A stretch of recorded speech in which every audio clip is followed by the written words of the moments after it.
Jason is here. Hey everybody, I'm Jason Ward from MakingStarWars.net, and as always, we have a smug Rob. We have James Earl Jones playing Bespin Bulletin today. Hi, James. Hello, Jason. Yeah, And it's then- not great. And It's not great. surprisingly, we got Star Wars Santa. Hey, How's it going after Christmas? You're available. I forgot that you have a life, that you can do things. great. Yeah, it's great to be back to having a life. It's fantastic. So we got. What is this life you speak of? Hey, wait, before we get started, Bespin, can you say no disintegrations? I just want to hear that. No disintegrations. It's so good. All so right. good. All Never right, gets so this is the official press release from Star Wars.com. Right here we got a little Mandalorian and Grogu's journey to the big screen. The Mandalorian and Grogu are embarking on a new adventure to movie theaters, directed by Jon Favreau and produced by Favreau, Kathleen Kennedy, and Dave Filoni. The Mandalorian and Grogu will go into production in 2024. I have loved telling stories set in the rich world that George Lucas created, said Favreau. The prospect of bringing the Mandalorian and his apprentice Grogu to the big screen is extremely exciting. Jon Favreau and Dave Filoni have ushered into Star Wars two new beloved characters, and this new story is a perfect fit for the big screen, added Kathleen Kennedy, president of Lucasfilm. No, the heck you say. Okay. The Mandalorian and Grogu will lead Lucasfilm's ongoing development slate, including films helmed by Sharmeen Obaid-Chinoy, James Mangold, Dave Filoni, who is currently developing Ahsoka Season 2, among those in the works. This is the way. And that was their story. That was the story that they decided to tell you. And then we also got the story from Bespin Bulletin. Now, yeah, if you remember, I guess you'll probably bring it up in the article. So I'll hit the article. Lucasfilm Probably. officially announced Star Wars: The Mandalorian movie, directed by Jon Favreau, films later this year. And I'm sure you don't put it in here, but it's pretty funny when you think about all of the start date shit we've heard. Okay, after months of rumors that have highly after months of rumors that the highly anticipated 4th season could be adapted into a theatrical film, Lucasfilm have officially announced The Mandalorian and Grogu via StarWars.com. And then you could support Bespin on Patreon, and you could give him a coffee, as well as becoming a channel member to this show to support the show. Soup. If you Cup of super soup chat at me, this point. I'll answer you. I'll make Rob answer you, right, Rob? You'll do it, right? No, Rob will not answer you. Rob is unruly. All right. Lucasfilm confirmed that the title of the Mandalorian film is The Mandalorian and Grogu, with production announced to begin later this week. By the way, love that that title of let's try to get rid of this baby Yoda bullshit after all this time. That's the only way is to make it the title of the film. Okay.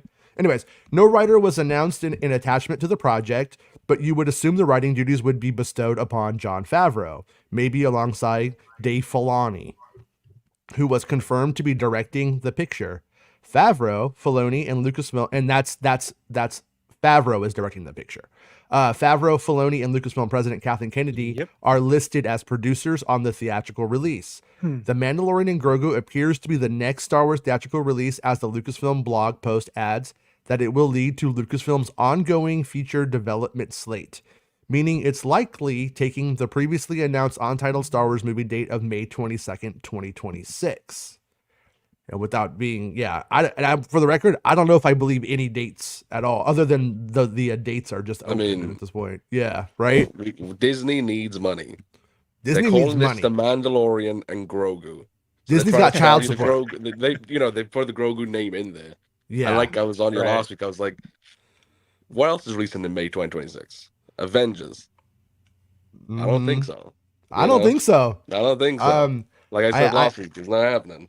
Yeah, So- last week you were saying that to me. I talked to sources that I had heard from this original story from over the summer when I said, "Hey, this is a plan. If the strike doesn't meet a certain milestone, this is what is going to happen." And just on a little side note before we get there, I kind of heard that it was like a custody battle, in the sense that there are people at Disney who want this, and then there are people at Disney who are hands off, who are like, let them do it. And then there's people at Lucasfilm that wanted this and didn't want this all at the same time.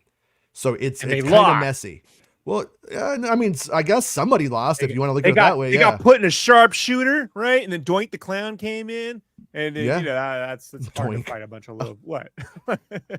Doink is. I mean, I think it was more like Coco Beware doing that dance. Anyways. Original Doink, not the other Doink. Director of The Mandalorian and Grogu, Jon Favreau, said of the project, I have loved telling stories set in the rich world that George Lucas created. The prospect of bringing The Mandalorian and his apprentice Grogu to the big screen is extremely exciting, Kathleen Kennedy added. Jon Favreau and Dave Filoni, I know it's Filoni, I'm fucking around just for the dumb kids in the class, have ushered into Star Wars 2 new and beloved characters, and this story is a perfect fit for the big screen. Important question. Beloved or beloved? Madame or madam? Oh, for me, Madame. it's usually like dependent on the sentence. Yeah, it's beloved. But beloved is like I'm writing that chick from Titanic and she's naked on the couch and I'm sending her like Emma. a sexy email. You're writing a sequel of Emma with Ewan McGregor and you get wig, but right? Beloved is like when I'm talking about Chewbacca. Okay, that's what we'll decide on. Since unless Santa has something to set straight here, Santa. Nope, Santa has got nothing. Santa's got nothing. All right. Little else was officially revealed from Lucasfilm and Disney in the announcement. Rumors of the 4th season of The Mandalorian being morphed into a feature film have been going around for many months, with MakingStarWars.net being the first to break the news that Lucasfilm and Disney were considering the idea back in the summer amidst the ongoing Writers Guild of America and SAG-AFTRA strikes back in July. Deadline are currently reporting that both The Mandalorian and Grogu and The Mandalorian Season 4 are in development, though no other outlets currently is, and Lucasfilm have not shared whether or not the newly announced film is retooling of Season 4, you'd assume it is, or it is both a fourth season, or if both a 4th season of The Mandalorian and the Favreau directed film are in development. So basically, Jason, you had this first, and I remember this because it was the last time I was happy on the show. Oh, okay. That's fair. So, right? This is the last time. I was actually a human. I was here for this. Right. So, since then, other folks have gone out there and tried to scoop this, and some other people have had to, sometimes give money to correct on their own shows. But Jason had this. He is mentioned, yeah. Like, oh, he is? All right. Of course. I like John Roca and Jeff Snyder, but sure, Jason had I like him too. That's the end of the story. Well, and I want to be. I just took it as further confirmation, is what I took. That. Yeah, like, that's two qualified cats saying it now. Well, my thing, beloved cats. My scoop was that this was a plan, and when like I said, when the scoops get to me like that, it's a in this instance, in this way, it's a political power move. If you will, yes. Well, it was. So did Bob? Was it? It's Big Iger who won this time. Right? Yeah. Was it Big Iger? Yeah, not Little Iger. Hey, Echo Base Network. Don't come on the show and act like you're like, you can be nice to Santa, and that's cool, but don't go and try to do hit pieces on me and Meg and then show up like it's all cool. You're kind of a dick. All right. Anyways, yeah, I mean, he's a dick. Anybody who goes after any individual is a dick, and you guys have been a dick. All right. Anyways, so moving on.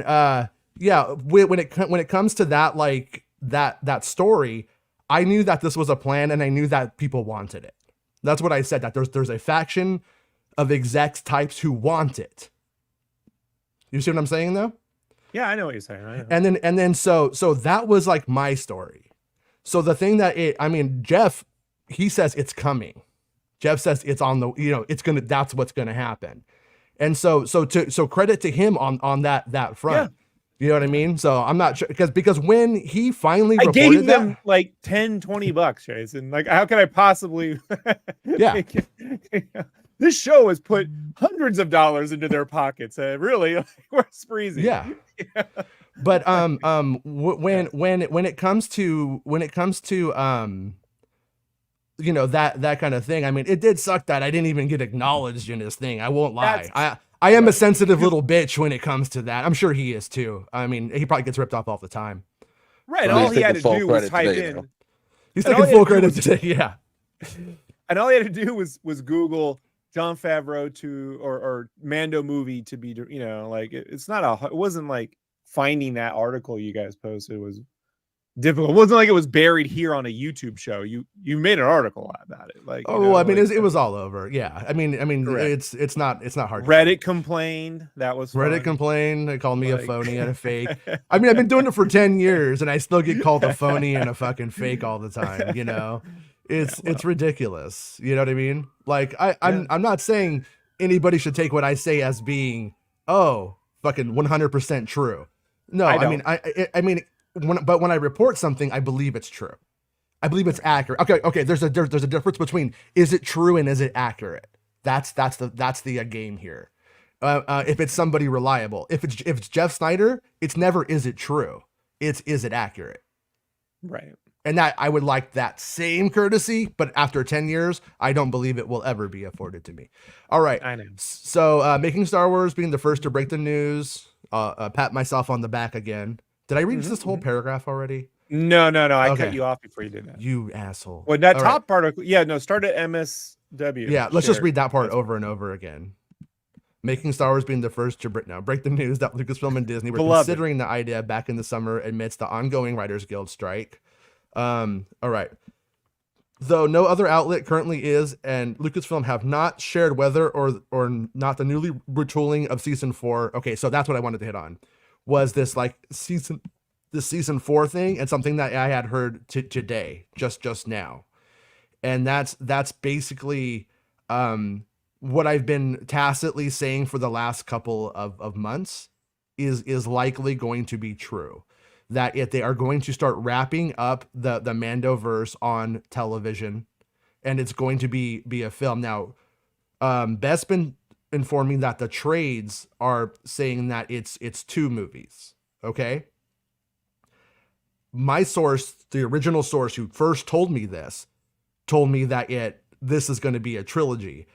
And I'm going to add a caveat that's just my additional sense on it, is that it's a trilogy if the first one connects.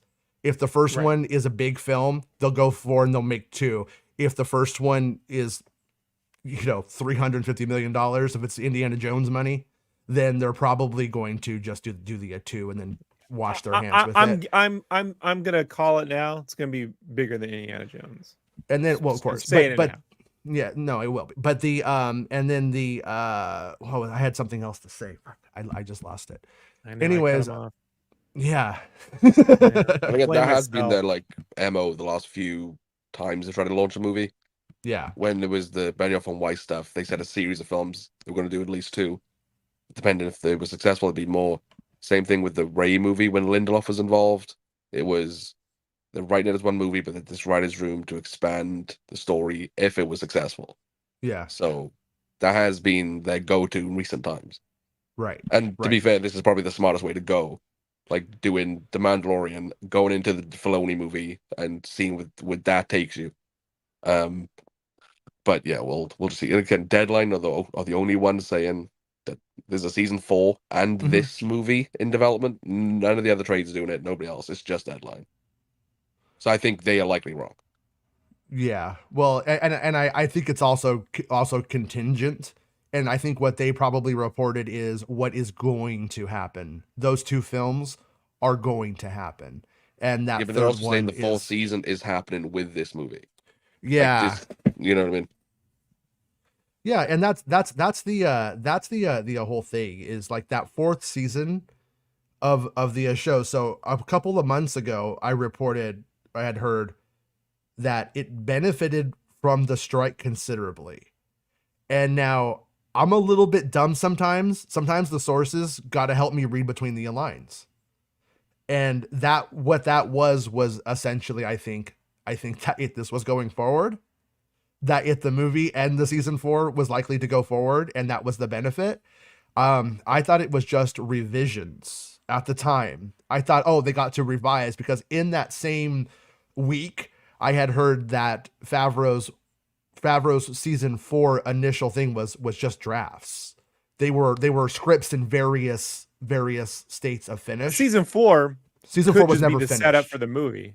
You know what I mean? Like season 4 could lead right into the film. So you got the season 4, and then it's got some cliffhanger or some blah blah blah blah blah, and then it leads right into the movie. The way Rogue One would have led right into A New Hope, right? Like and this is just speculation on my part, but what I think is going to happen is that they are going to go and they are going to probably have Mando go right up until that big event from the Ahsoka series, and that Ahsoka series thing might be what caps this. I don't know that. That's not an inside thing. Please don't put it on Twitter as like Making Star Wars says. I'm not saying that. But will Santa play Balin in 2026 because he's Santa for Balin, Santa for Balin, Santa for Balin. I did trim the beard to make my case. You know. Yeah. I know we're into the content, and I want to pay attention to that. But we have a friend, Sheev the Wise from Vader's Lair, was in a very serious car accident. We've shared his GoFundMe, but he's got a couple of broken vertebrae. He's got several medical issues. I've got his logo up here just as a reminder. We want to, if you have the means to help the guy out. He's a young guy. He's a good guy, and pretty serious medical situation. Yeah. Sheev is even Sheevens. He's a great guy. If somebody has can you put the link in the chat so I can put it on the screen when you have a chance? Yep. And then we'll do that. Yeah. I hope you're doing okay, dude. I hope you're, in a good spot. I mean, I know you're not in a good spot, but I hope you're in a place where you're at least comfortable. That's what I'm trying to say. Yeah, I know. Be careful when you guys are driving. This girl I grew up with, my uncle's daughter, stepdaughter, she died today in a car crash too. Like she got hit by 4 cars. So I'm glad. Oh my goodness. Yes, it was horrible. So be careful on the road, man.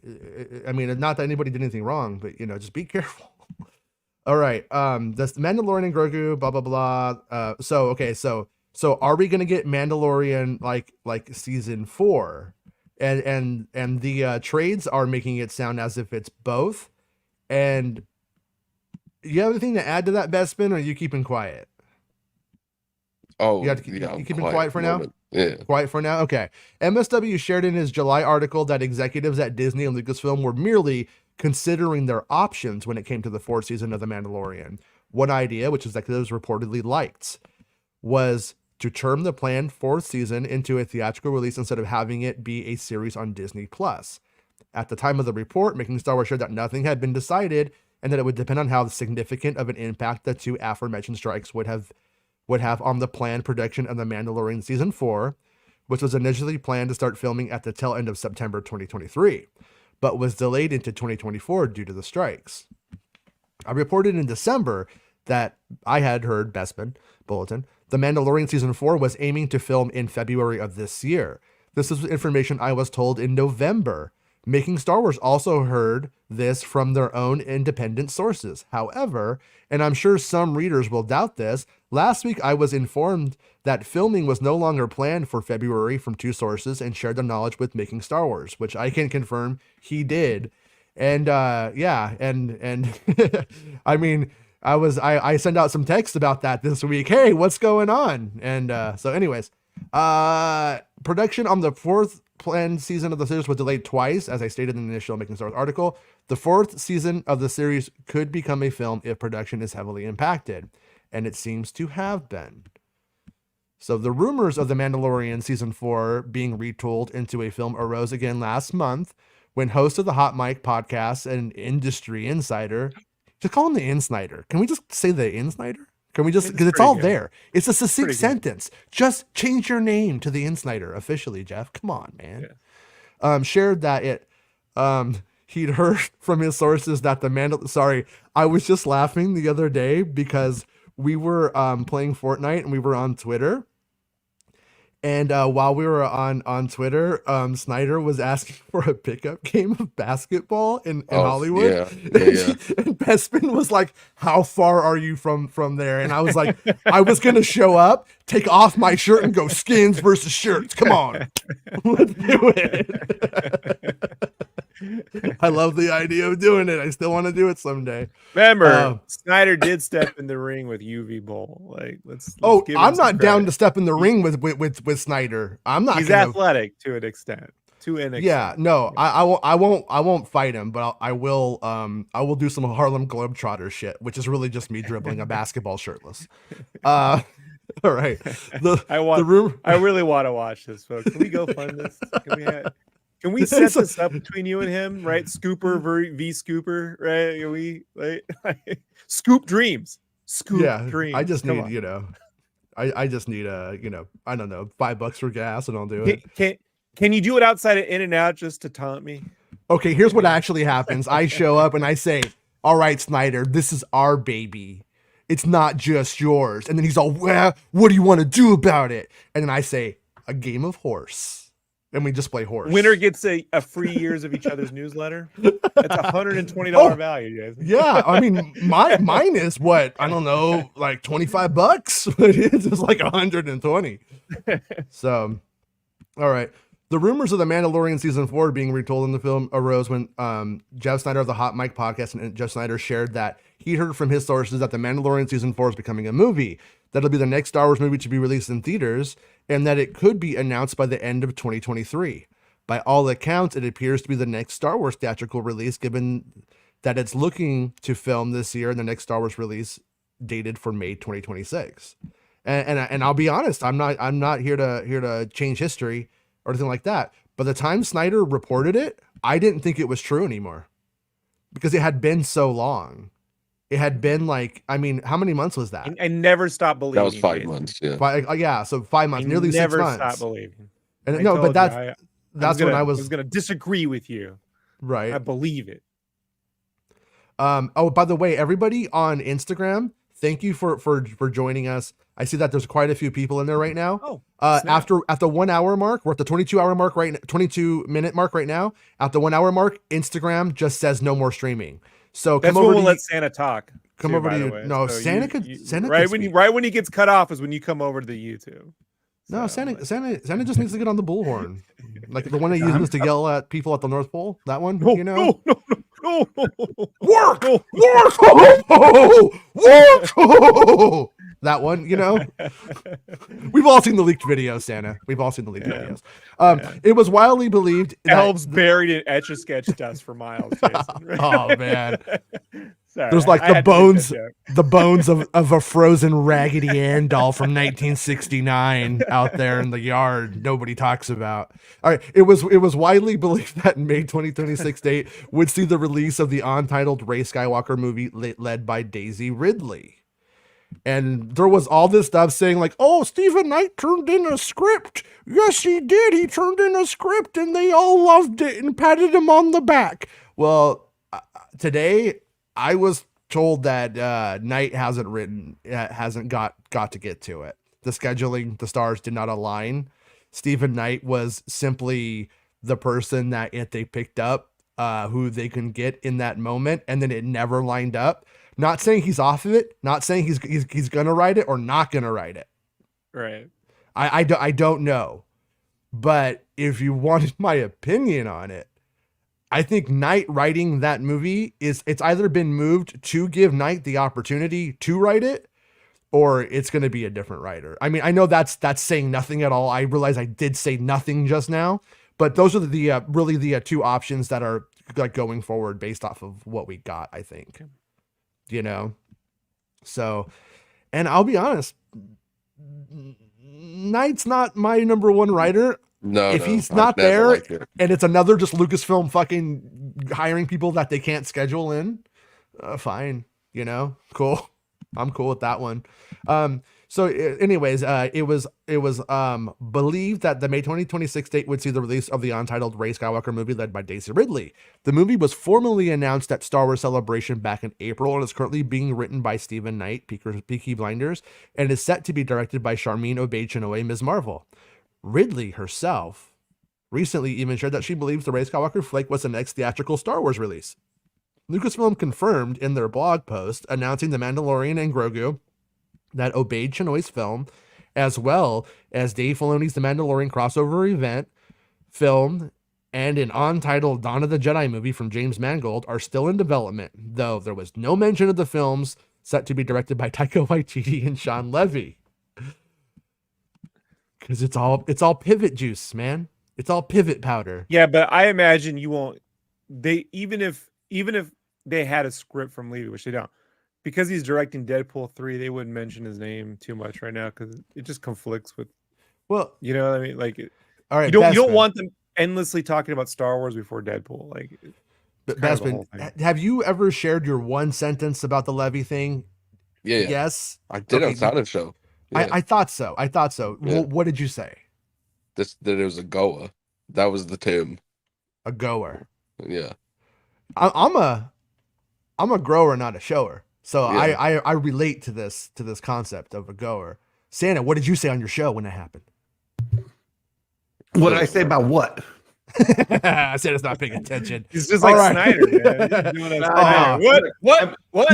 He's over there. He's over there writing Jeff Snyder. Hey Snyder, can you come on my shows on Friday mornings? Because I got a spot open for the number one scooper. I'm debugging an error in development and listening, because there's things that I would like to talk about, but I'm waiting for you guys to kind of get into a lane. Okay. No worries. I'm just picking on you, Santa, because you're quiet. I don't want to lead you to that you don't want to talk about. Listen, man, I get to hang out with Santa Claus once to twice a week, and that's as cool as getting to hang out with Chewbacca. As if you told like 5-year-old me that. So you just sit there and look pretty, Santa. I'm just happy you're here. No. You've already touched on a couple of things. The big things coming out of this, I think there are 3. Mm-hmm. One is about Mando 4 being moved to a movie. And at least the working title seems to be The Mandalorian and Grogu, which makes sense. It'll get plenty of attention from the Grogu, Baby Yoda portion of the fandom. That's always going to attract attention. That's got a certain following that may be outside of the traditional Star Wars fandom. So good on them. I think that's going to play well. The second piece of that that seems to be baked into the story and Beth's been covered as well is that Ahsoka season 2 is in active development. And we talked about it a little bit. That one is PR. But okay, whatever. But we talked about it a little last week on my show. What is going the movie route and what's going the Disney Plus route? And you made an argument last week that I think we're starting to see play out in real time. Yeah. Is once Mandalorian goes to theater, it'll stay in theater. Like if we ended up with another season or 2 of Mandalorian, then a movie, everything after the movie would be movies. They wouldn't go back to follow up a movie story on a Disney Plus series. So seems like they backed that up, said, okay, we're going to take Mando for The Mandalorian and Grogu, following up from Mandalorian season 3, where you've got them sitting on the porch there, right? Yeah. So that seems to be where we're headed. In that storyline, Mandalorian and Grogu seems to be going theatrical. The Ahsoka series, certainly in the Mando-verse, part of it seems to still be Disney Plus. And then the other questions start to spin off from there. And that's sort of what I've been waiting to see. Like, what are your thoughts about the other related series? And I heard you mention about the movies. Like, okay, we've got 2 movies that we can tell are in the works. The Mando and Grogu movie and the culmination movie, right? The Endgame movie, whatever that is, right? Right. So after that, will there be more movies? We'll see. You made a good point about depends on box office and revenue, and I believe right now, if I had to bet, this is a trilogy. If it doesn't fail, that's what will happen. Will be a trilogy if it doesn't fail. Like the person who told me this told me that, so I'm gonna go with that being the actual, like, most likely case. And in that same thing that you mentioned, as that happens, the Mando-verse won't be on Disney Plus in the same way. And I believe if Acolyte connects, Acolyte takes over Disney Plus, and that becomes that universe, which will then maybe graduate to film someday. I think. So that's what about Ahsoka then? So Ahsoka season 2, when I asked about that, so I was like, is that greenlit? It's not greenlit. That's why it just says it's in development, which of course it's in development. In being in development is just Dave Filoni like going, I got ideas. No, I'm not saying he's not writing. I'm not saying I don't have any idea about that, but that thing right there was just put in there so people don't start going on YouTube saying Dave Filoni's been fired. Well, I mean, it's part of the story, and then Variety ran with it. Mm-hmm. Some more like it was in Variety's word, greenlit.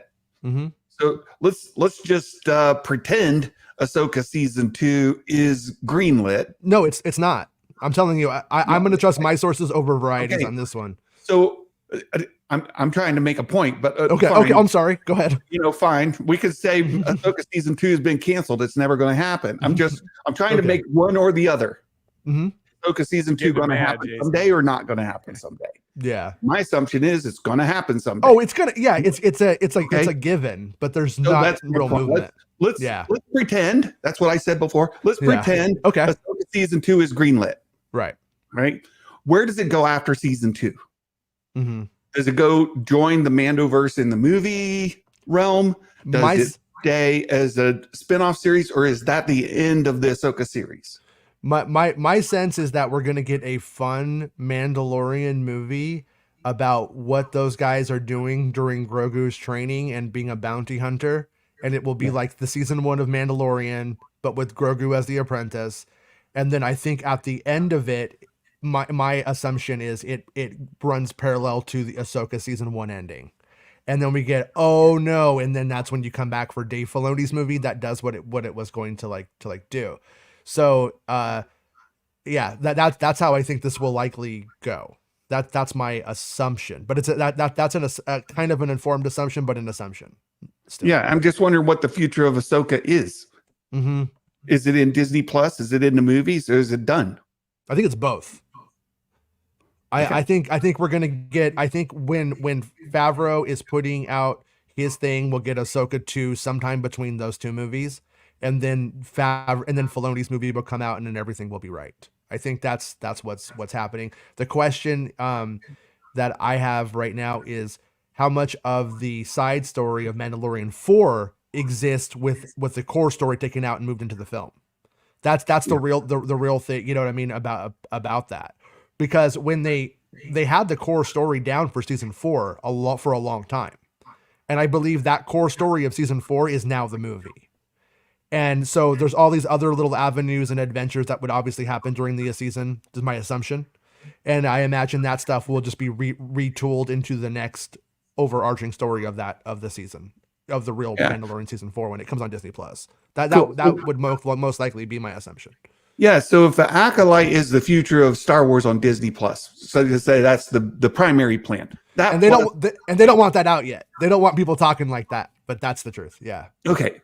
And I've heard you say that several times, and I'm cool with that. But and add to that whatever animated things come along the way, Visions, whatever, right?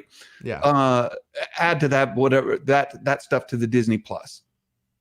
Then Ahsoka. I'm sorry for beating the same dead horse, but Ahsoka then stays with the Mando-verse wherever the Mando-verse goes is sort of what I'm hearing. Like it gets a season 2 and then works its way into the movie, and then that's where it is. If we end up with a season 3, 4, 5, 6, 7 of Ahsoka, those would be rolled into movies. Variety says that the Dave Filoni movie is going to wrap up the storylines. Wrap up doesn't necessarily mean end, right? When they said it culminates this, right? It doesn't mean that after that movie, there's nothing. When the Mando movie comes out and Acolyte is already out and doing multiple seasons and stuff like that and moving forward, and then those films come out, I don't think there's going to be a slot for Mando to jump back in and be on Disney Plus the following year. That would be my sense. So it will wrap it up in the sense that it will likely be rested for a while after that. Most likely. But now, once again, if the movie comes out and does $1 billion, they can arrest $1 billion. That will change everything. You know what I mean? I think they'll just keep going. But I would imagine, if they come out, they're moderately successful. I think that wraps up this era of the Mandalorian for the foreseeable future. But once again, that sounds bad, but you're going to have you're going to have 2 more seasons of a TV show.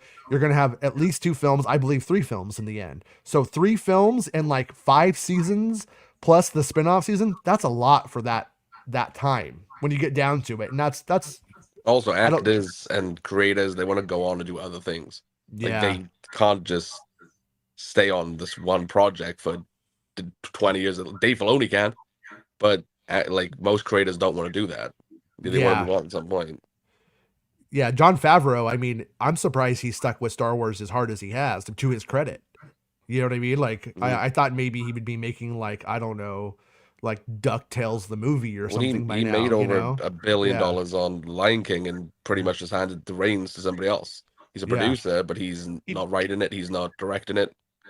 He'd be no good for DuckTales. He tried to do that realistic animation bullshit. Well, also, I mean, I'm astonished that Santa got as much time to talk as he did, because I have never seen a guest on you never get cut off. That was astonishing. Well, I'm only trying to cut you and Jason off now. I'm trying to let the guests have it. Okay, yeah. Well, it was kind of funny because we were looking at that picture this week of Pedro's little paw. He got his little paw hurt. Remember? We were like, wasn't his like arm in a sling? Yeah, he took a fall. I think it was on Gladiator.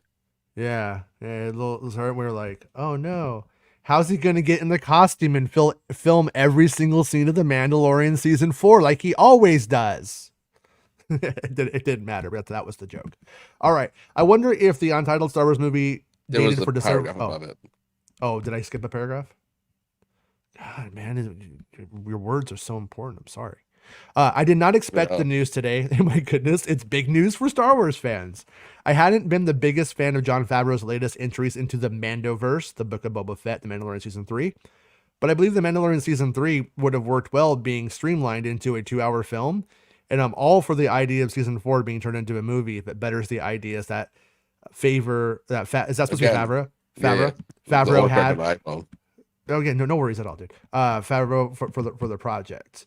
I mean, I just didn't know if you were writing like some British word or something, with the U and all it is that the stuff. British spelling. I wonder. That's the British spelling of Favreau. Okay, got it. No, I wonder if the Untitled Star Wars movie dated for December 2026. Is still set to be the Mandalorian crossover film event from Dave Filoni, which would feature characters from the Mando-verse such as Din, Djarin, Grogu, Ahsoka Tano, and more. I personally like the idea of the Mandalorian and Grogu releasing in May, and come December, we get the direct follow-up to that movie. It almost feels Avengers Infinity War and Endgame-esque. Alternatively, the Rey Skywalker film could take the December window, and fans would have to wait until December 2027 to see the Mandalorian crossover event movie. And once again, you can support Bespin on Patreon and Coffee. I also have the channel members here and Patreon, and so does Star Wars Santa, and so does Rob. Everybody has a Patreon. So no, I have a tipsketchcraft.com. No Patreon. Oh, no Patreon for you. All right. All right. Yeah, so anyways, when it comes to this like particular like story, it's not, I don't think it's good news for the Rey film in my opinion at the moment. I do think that Rey film is going to happen. I think it's the way forward for that era. They don't have any indication that if they would ever want to, just because some guy on YouTube is mad about the sequel trilogy, all of that stuff has a whole generation of young people who went to see it, who will go back to see it by the time they start making those films again. We've seen this time and time again, where the old people who didn't like something like the prequels go and say, nobody wants it. And then they get proven completely fucking wrong when they absolutely do.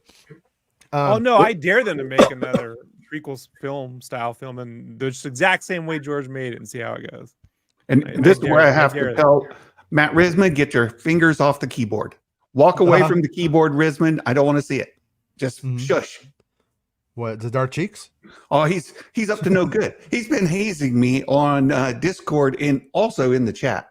He's just up to no good. Right. He's doing his typical.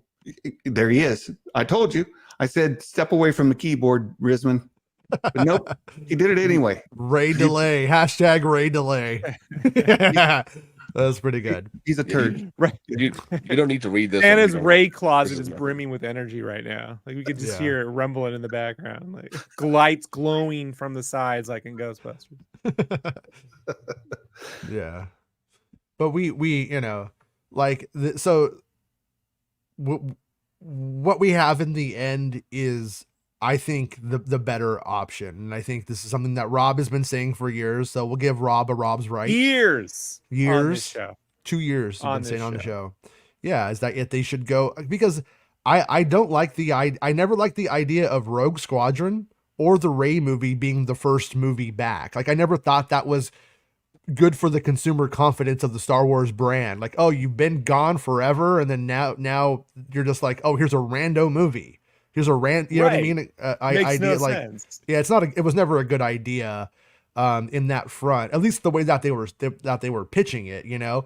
If they were pitching like a Rogue Squadron series of films or something like that, you'd be like, oh, maybe this is gonna go somewhere. But it wasn't gonna be that. It was just gonna be a rando film.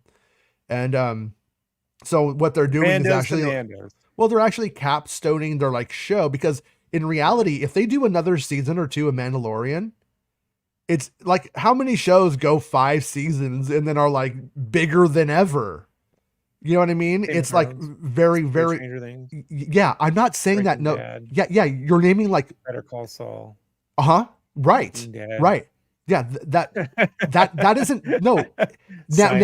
Now there's 900 other TV shows where that going back to Friends. Fuck that, Rob. That's crazy.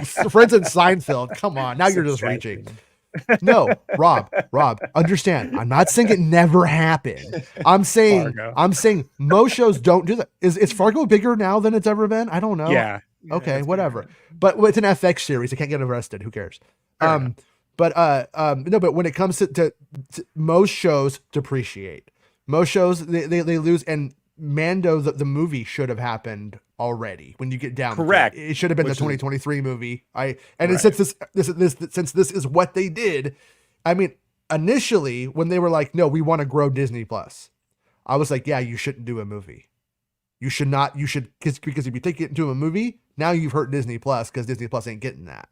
But now we're to a place where I don't even believe in Disney Plus. I don't even believe that Disney Plus should exist. I believe in it for animation. Like the animation on Disney Plus has been excellent. Excellent. And so I think Disney Plus should be a place to have a show to grow a new audience that gives you all the character stuff like you could get in Mando, that you say, hey, when this one show is ready, it will move. It'll be our next theatrical project, you know, which will get the blah, blah, blah, blah, blah. So, right. And it's the brilliant part about Star Wars is that unlike Marvel, you can just start Star Wars with the prologue and everyone's cool with it. No one complains about reading for the first 3 minutes of a Star Wars movie. Matter of fact, they're angry if they don't get to read for the first 3 minutes of a Star Wars movie. You know? Yeah. Well, the best part is they get angry when there's no opening crawl, and then they're mad about whatever it says.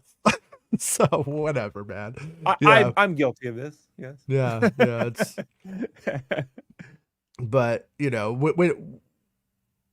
I think that this is ultimately going to be a good thing. But let me ask you guys this: is this, you know, I believe the Rey film will still happen. Like I said, I think that they're really involved and invested in it. I think that it is going to be there. I think it.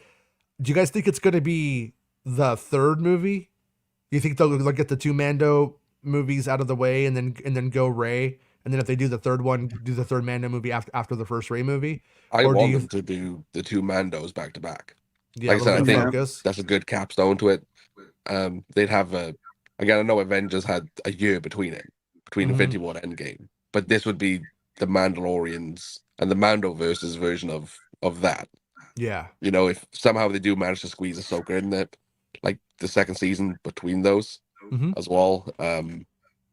Yeah, I think it's a good send off for it. You know, And if you leave it on a cliffhanger, it's just gonna the excitement is gonna be really high for Star Wars fans. I think it's the best way to do it. But Bespin, I do you think the think? Rey movie is gonna be Sorry. December 26th, though. Do you think that that one person who showed up to Rogue One thinking it was the Rey story and got confused would show up to the Rey movie going, "Where's Grogu?" You think it would Yes. just keep happening? Maybe. That was going to happen anyway. Even now, if it just went to the Rey movie, they'd be wondering where's Grogu and where's Mando and all this other stuff. Look, this is a problem. Right. Star Wars has a problem in that there's multiple timelines, and the average consumer doesn't get this. They don't get two different. They just don't. They only know there's a different timeline because the movie physically came out 20 years ago. Right. Like this jumping around thing. Like if you're gonna have some Mando movies, let the next 3 films be Mandos, and then you could do your Rey or Mangles thing or whatever. I don't know. Like I'm still not for them doing a one-off Man's Gold movie. I'm not. I think he should be working with Obaid and them to do whatever's next with Rey. And if say a whole sequence of those films deals with the original Jedi, he you know what I mean? He could be filming that, or he could, make that part of the second film in that trilogy or series of films they want to do. But this jumping around thing is just, we've already seen how it plays out. It's confusing. But I don't think most of these things will even happen, though. But I think it also drains resources creatively, internally, to be like, well, now we're developing this phase and that phase in this era. Like I just look what happens when you could put a whole crew's focus on one thing, like it really does matter. I couldn't imagine them trying to develop like Andor isn't like Gilroy trying to do the movie and the series and all this stuff at the same time. And so I don't know, man. Like I'm all for them. I'm hearing like a TV movie or something in somebody's mic. Not sure who, but go on. Santa. That's Santa. Sorry. Is it Santa or it's not me? I don't have anything on. I don't know. Go on now. Go on. I don't have anything on. Okay, he's cupped. But I do fear though with the Rey thing that they don't have a plan for what the villains are, what that sort of thing is. I fear it's like an internal struggle. Like one of her students went bad and she's got to deal with it. We're on like over we're in yeah. We're in like 3 years of development on that. If they haven't figured it out by now, then that talent never is, I would say. I don't think they figured it out by now. I'm afraid they're trying to create another empire. Well, and so with the Mando movie, they at least still get an empire. They do. I don't think it's a problem, right? To create a non-empire villain in Star Wars, right? I don't think that's a problem. Yeah. But I think from the corporate standpoint, what is the big bad? What is the big army? We have to fight an army. They tend to think like this, like so. Like this is. I'm not trying to be a downer on that. I think if there's an issue with development, that is a big issue. Like what is that? What I just heard this morning, like when all of this broke and the source did a told you so kind of nice message to me, is that appreciate it. No, but when she texted me, I was like, thank you, and then we started talking, right? And as it was going on, it was like, well, what's up with that? They were just like, nothing ever lined up for that. So it was all contingent upon that strike and what happened in that strike. And so, he was supposed to, quote, turn in his draft. Well, that wasn't, he was never wrote anything. He's never started. And they were very clear to me not to believe anything that says he started.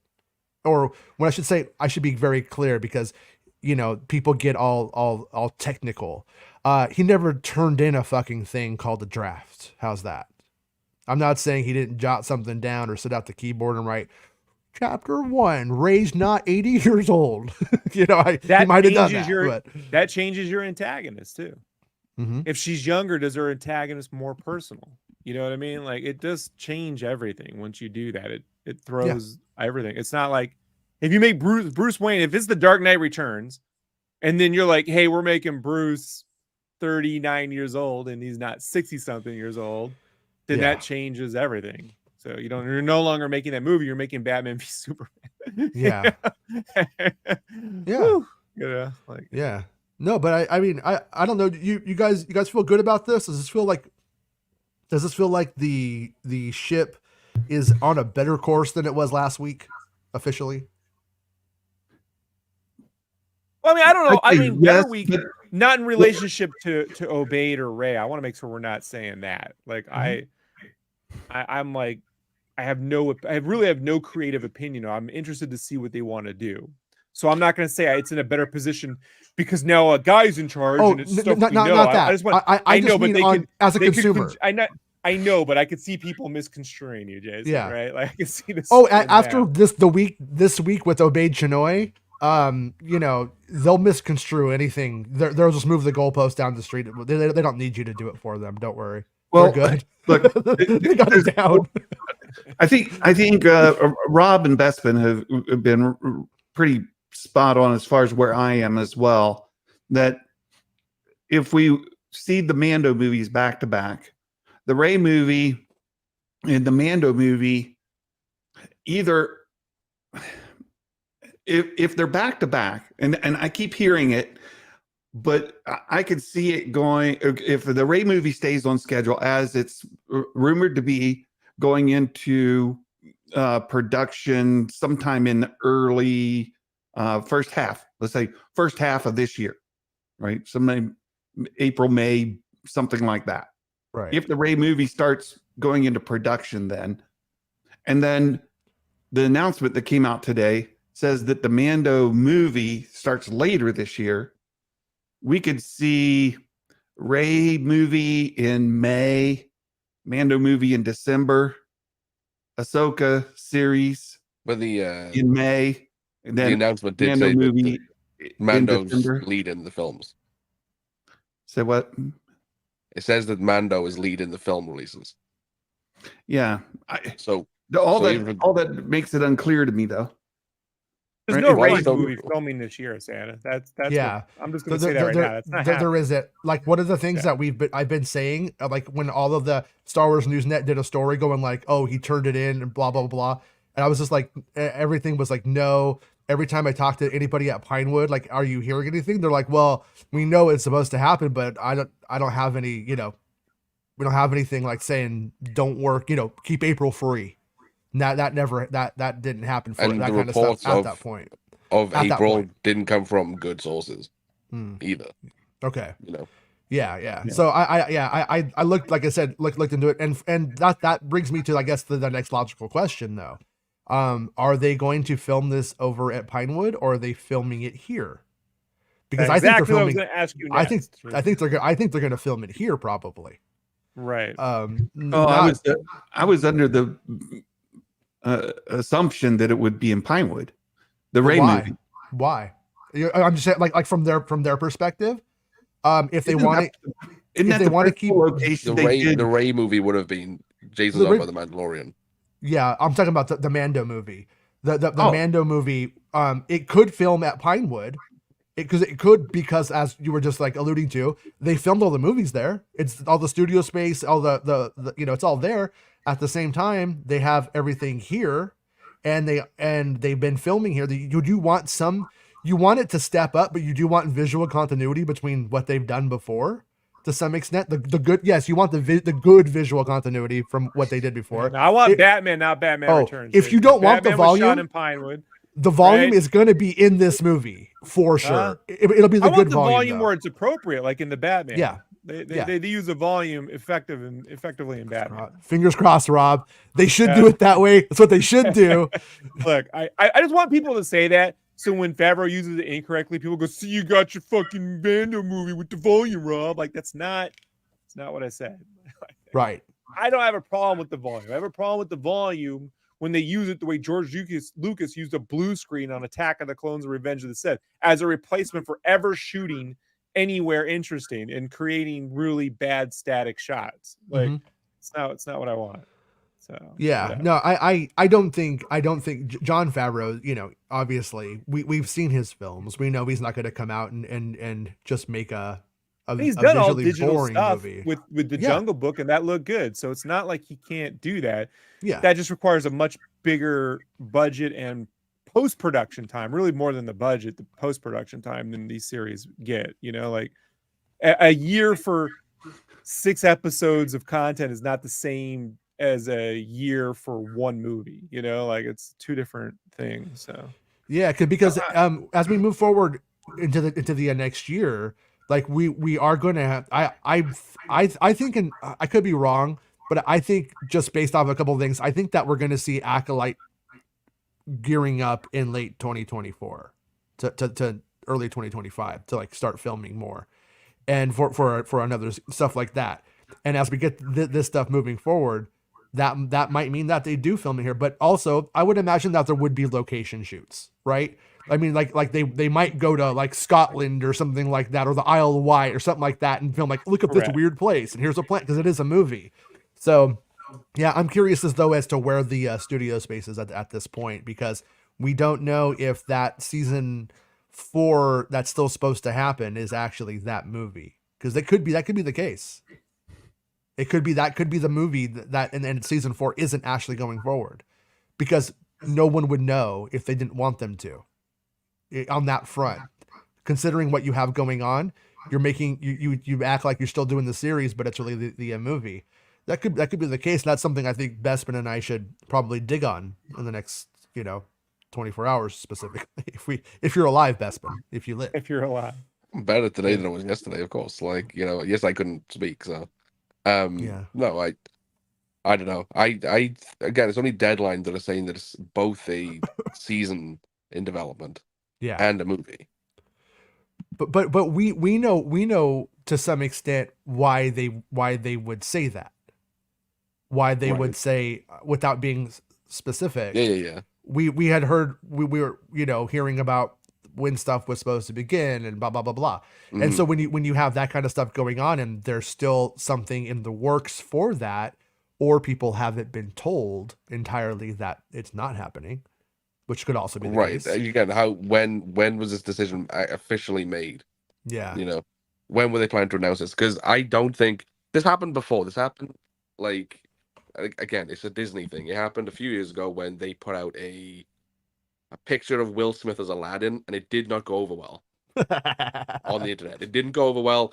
2 days, a day or two later, they put out a Frozen trailer like 10 months before it was supposed to come out. Right. To cover up the bad PR. Put it out, Bespin. They have not had a great week. Again, it's no fault of their own, in my opinion, but they haven't had a great week. No. And everybody is now talking about this Mandalorian movie. They've moved on. You're not talking about Jonathan Majors and Disney and King. Again. But yeah, so we're at a point where, I don't know, I think that this stuff at the moment, when was it initially planned? Snyder was sure it was supposed to be announced at the end of 2023. Like, and now it's here, like, on this week after everything that's happened, people might not know. Like I said, I put it in the article, like I spoke to you last week about it. Yeah. Somebody I know was supposed to go and work on something was like, yeah, like, dates have changed.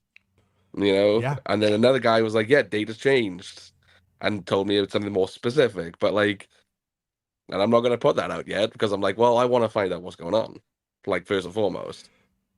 Yeah, and that's like Baymax says, this definitely smells of changing the narrative after the Rey movie comments lit a fire, and that's what you're kind of getting at, right? And no, that is what I'm getting at. Yeah, and again, like I said, I don't think it's any fault of Chennai or even like Lucasfilm or anything. But I think this covers it. Everybody's now talking about the Mandalorian. Like, people are excited, people are happy. The Mandalorian is probably the most successful thing they've done since the sequels. It's to build on what you're saying. Mm-hmm. I think that, because look at when I first heard it, then look at when Snyder reported it. This didn't come out of yesterday.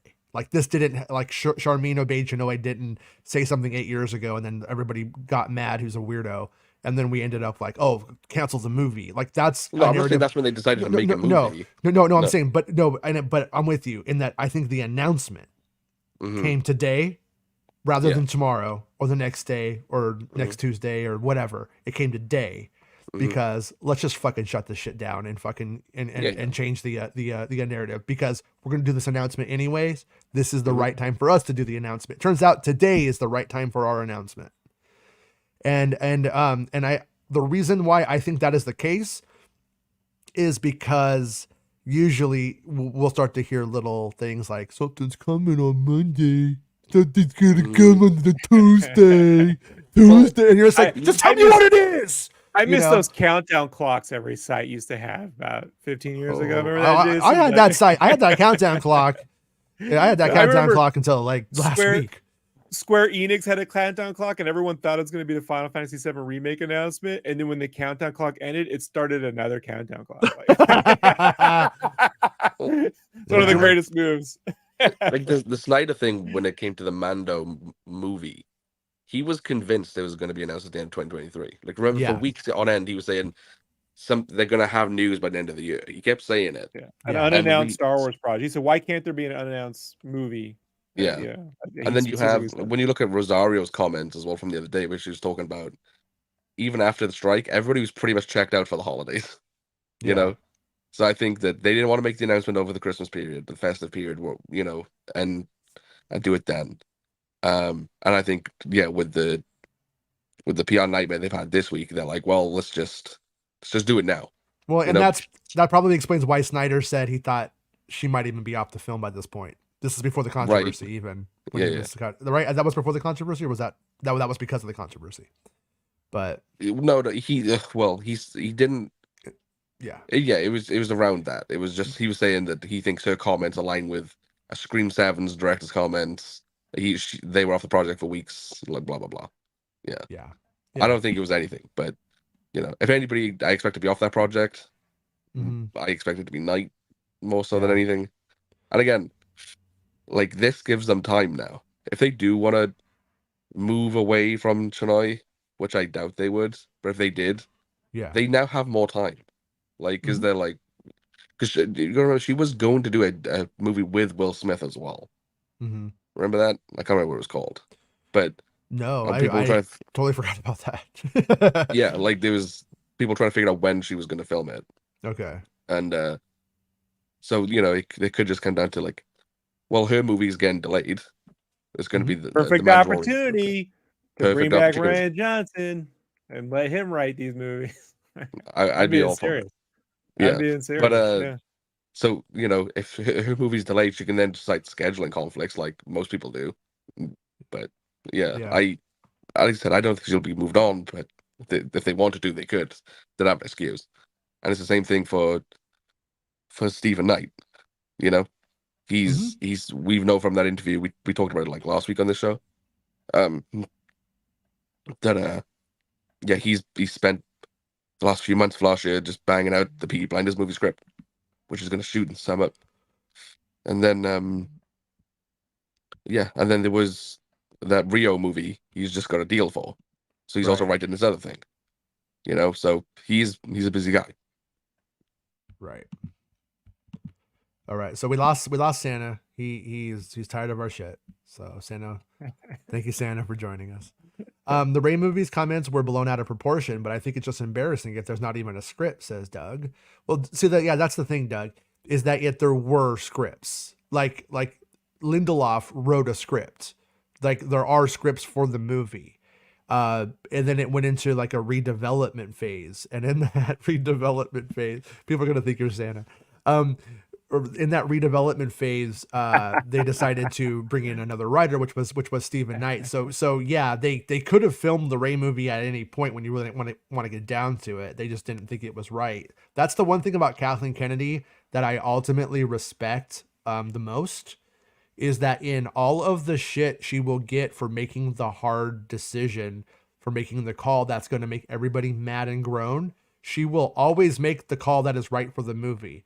Because she's aware that if the movie comes out and it's not as right as they could have done it, the reaction is going to be negative either way.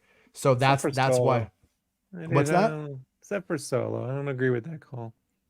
Yeah. Well, don't agree with it. She made 50,000 Yeah, calls. they've won in all of Oscars those. since then. Yeah, they're getting shit done.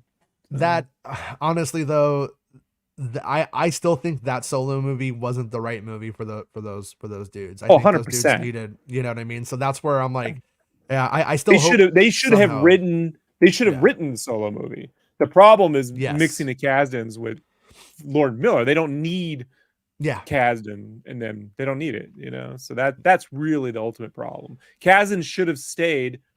He should have gone back with JJ on Rise of Skywalker and whatever they did on, you know, Force Awakens. They wrap up. Just a mismatch of. And John Kasdan should have just written Willow fan fiction. Yeah, he should just stay the hell away from. Yeah, him and Joby Harold should team up and, you know, make Stretch Armstrong. Please. What? I never want that team up. No matter what they do, I don't ever want to see it. Like, yeah. So the Rey movie has got a script though. Like Lindelof did write drafts. Like they do know what they're working from. Like they do have some sort of structure and idea they want to. Yeah, they've changed things from Lindelof, like from making Rey 80 odd to, you know, in her 30s. Like there's changes, and like we thought he was coming. Here's where they don't have a script though. No. When Rey's 80, they don't have Daisy Ridley. And once Daisy Ridley comes on board, that script is like you have elements, you have the thing we want to ultimately do, but getting from A to C is no longer the same journey. Like it just isn't, because you got to pair her up with other people, blah blah blah blah blah. You know, does that change if they're? I'm assuming when she was 80, she's not the protagonist of the film. It was she wasn't the lead. It was the students, right? And they're touting her as the lead now, so that changes everything too. Yeah, she became Obi-Wan Kenobi, and now she's the protagonist. Right. So, yeah, we were yesterday when we were playing video games, we did Joshua, and my friend Joshua came on the thing. We started having a conversation, and we were like, oh yeah, you know, like what do we think it's really about? And he was like saying, you know, I think that movie would most likely be about religion, the Jedi religion not being wanted by the state anymore, and them saying, no, we don't need a Jedi Order, we don't want it. And after all of the stuff that had happened, the ideas introduced in like The Last Jedi, where Luke Skywalker's like, it's time for the Jedi to end. Well, I think a lot of the galaxy would have that same opinion. And he's like, so maybe this is like maybe this movie is more of a sort of a religious happening. And I was like, oh, that's an interesting concept, because if they did go that way with that story, what you'd have is a threat comes about that mortals can't solve. You at that point now you do need Jedi, because who are you going to call? Yeah, right. You're gonna call like, Jedi. Based on that idea that that theory is spitballing, right? Yeah. Who's a good writer for that? Damon Lindelof. You look at The Leftovers. You look at like Watchmen. You look at like Prometheus. He's the guy. Not Stephen Knight. Like everything I've seen of Stephen Knight has not been good. Like, can we have a bit of a conspiratorial moment here? Yeah, go for it. Lindelof develops this movie. Then a tell-all book comes out that is set to cancel him, and nobody knows what the blowback is going to be. Wasn't that big of a deal in the end. It's probably a big reason why he was let go of that movie and they moved on. But now Lindelof come back now. That's my conspiracy theory here. Is now that we end up getting 2 years out from that. Yeah. Do they, because he was already saying like, he'd get back in line, saying things like, yeah, I'll get back in line and do it again and stuff like that. So that might be that. If that happens, it wouldn't surprise me. And something I've asked you before, Bespin, is what if Stephen Knight was always a part of this development process and this team? And what if they are just pivoting to him as, oh yeah, he's gonna be the, but he was always on it. Like what if he was part of that writer's room from the very start? Because he wasn't credited as being part of that writer's room when they put out the name. No, he wasn't. He wasn't. But also, I wouldn't go with it being a complete list or anything at all. You know, it was kind of half-assed. Like, oh yeah, and Dave Filoni's there, and that's when I'm like, oh, that just sounds like Lucasfilm Story Group stuff. At that point, you know. Well, there was more than that. They had all these like people from like TV shows unrelated to Disney and Star Wars and wherever else. It was right. People with connections to like Britt Gibson and Lindelof specifically.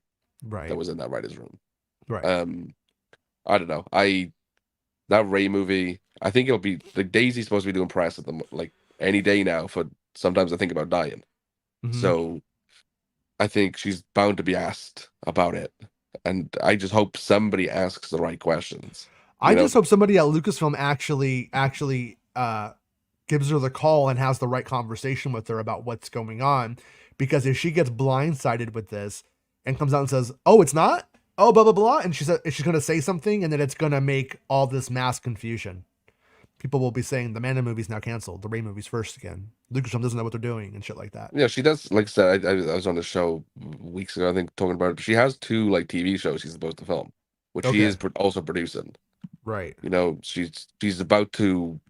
I think next month she's going to Australia to shoot a movie, and then she's got 2 TV shows that she has to film, which she, like I said, she's producing. One's for Amazon. I can't remember what the other one's for, but so you know, she could wait till next year to film this movie if it is going to be pushed to December 2026. Yeah. You know, like it suggests that this is leading the slate of films, the Mandalorian and Grogu. Right. But yeah, I think it's the right move to go this route.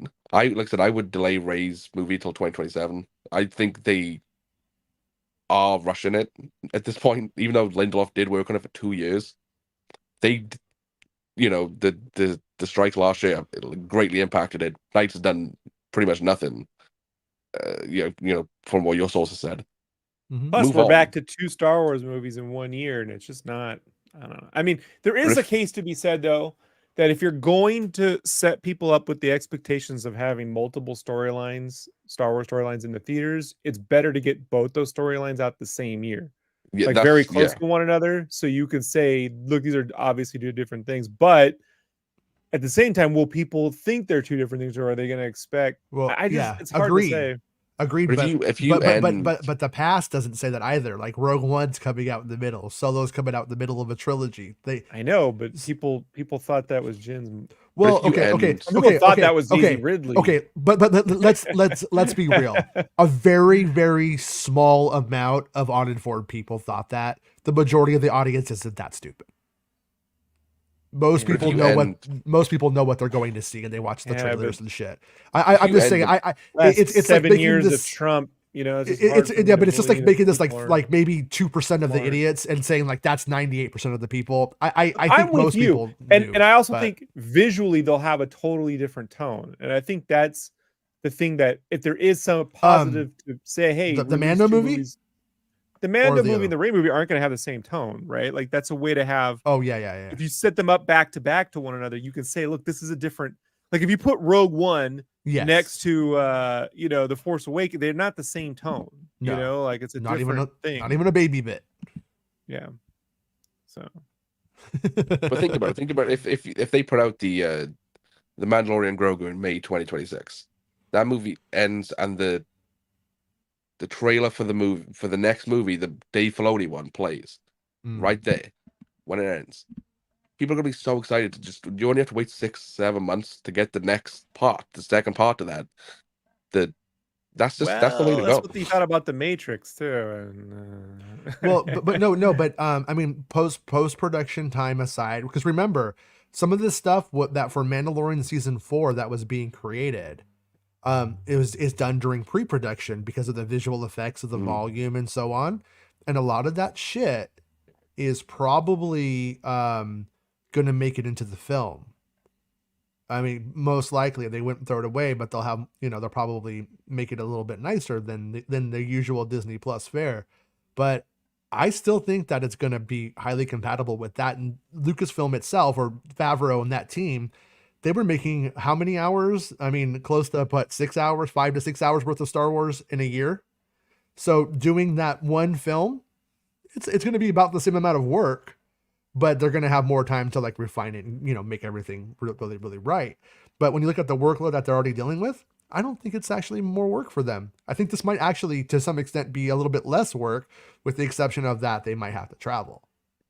Does that seem fair? I mean, somebody on the crew could chime in and say I'm an idiot if they want to. Well, I don't think they're going to travel. I think they will still do it in Manhattan Beach. Mm-hmm.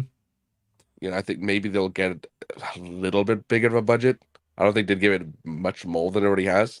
especially when Disney are in this cost cutting phase and wanting bigger returns for less money. Because obviously, look at Indiana Jones, 300 million, and lost them more than that. So yeah, but I would rather Mando feel more like, I'm not saying in the story, and I'm not saying Jason, because I know you're gonna, but just hear me out. From a visual effects, visual standpoint, I'd rather Mando feel more like the creator than Batman Returns, where he was all on a set. You understand what I'm saying? Like that.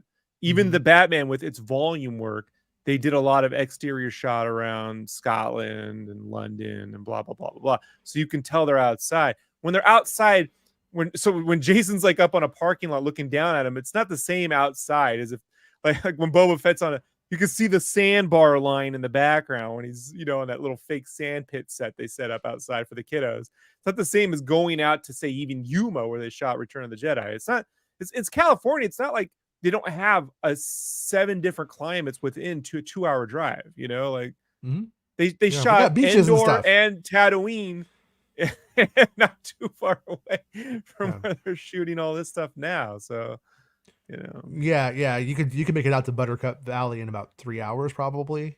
I could be wrong, but I think it's about that. I mean, they could be at the Rockies for all the Mando mountain style shot, the Mandalore.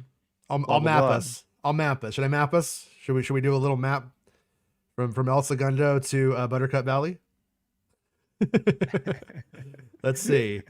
Buttercup Valley. There we go. All right. Oh man, I'm not getting it. It's not showing up on here. But anyways,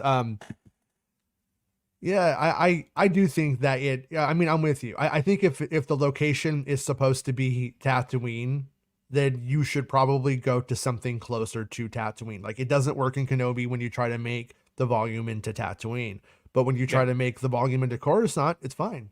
So if it depends on where. It looks better on Andor.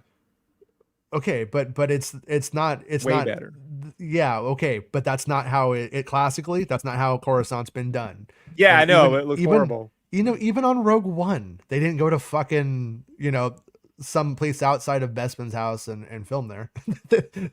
they no, it looked fine. It looked great. That was just Willow. It was just Willow. You got a lot of Acolyte too, though. They were outside for the opening. The opening shots with Jin's dad and all that stuff. That stuff looks fantastic. That's all I'm saying. Like that. Yeah, that's what I want. I want actual moisture in the air and not like we got to pretend there's wind again. Instead of going to the surface of Mandalore and making it in the volume, go to where they filmed Rogue One. Like, that's cut, and we're on the same page. And that's what so what I would bet is it's going to be like a 60-40 split there. I think we're going to have some of that, and we're going to have a lot of fair. I mean, there's a lot of. I understand the realities of production, and sometimes it's just if you can't tell the difference for 40% of it, great. But in the key bits, you can tell. It's like you can tell the difference between, how do I say this? Like the water stuff on Camino versus the Imperial. What's the Imperial guy from Rogue One? Mendelsohn's character, Krennic. When Krennic's like walking in the ocean, right? Like those shots, some of them that weren't even in the film, stuff from the trailer, like that stuff just looks cool. And you're like, it shouldn't. It's just a guy walking in the water. Who cares? But we're so used to the fake sterile stuff, that when you get the real thing, it feels more real. And again, this goes back to our conversation before. Lucas always shot that first Star Wars film like a documentary, in that universe was real, and he was just placing a camera in it. And no. I got told on Twitter that it was not. Even God. Though Lucas says he shot it like a documentarian style. It's shitter now, Jason. Let's be honest. And the shitter's full. So,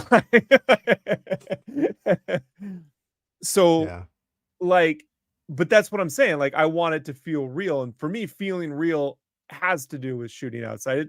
I enjoy Batman Returns way more than Jason, but I concede and have always agreed that shooting it all indoors on a set in Los Angeles does not have the same vibe as the stuff in the first 89 Batman film. Like, even though a lot of those are sets in Pinewood, there's just a different feel in LA. Elstree. Elstree. There's just a different feeling over there. And You know, for whatever reason that is. Blah blah Oh blah yeah, blah. no, those crews, those British crews, don't underestimate them. They're So if they were So- doing this all in Elstree, then I'd be like, well, I guess that's it. But I just think Rogue One's the better template than, you know. yeah. I was thinking, I've right, they're said- probably gonna keep this to the budget of what they were gonna give Mando season 4, right?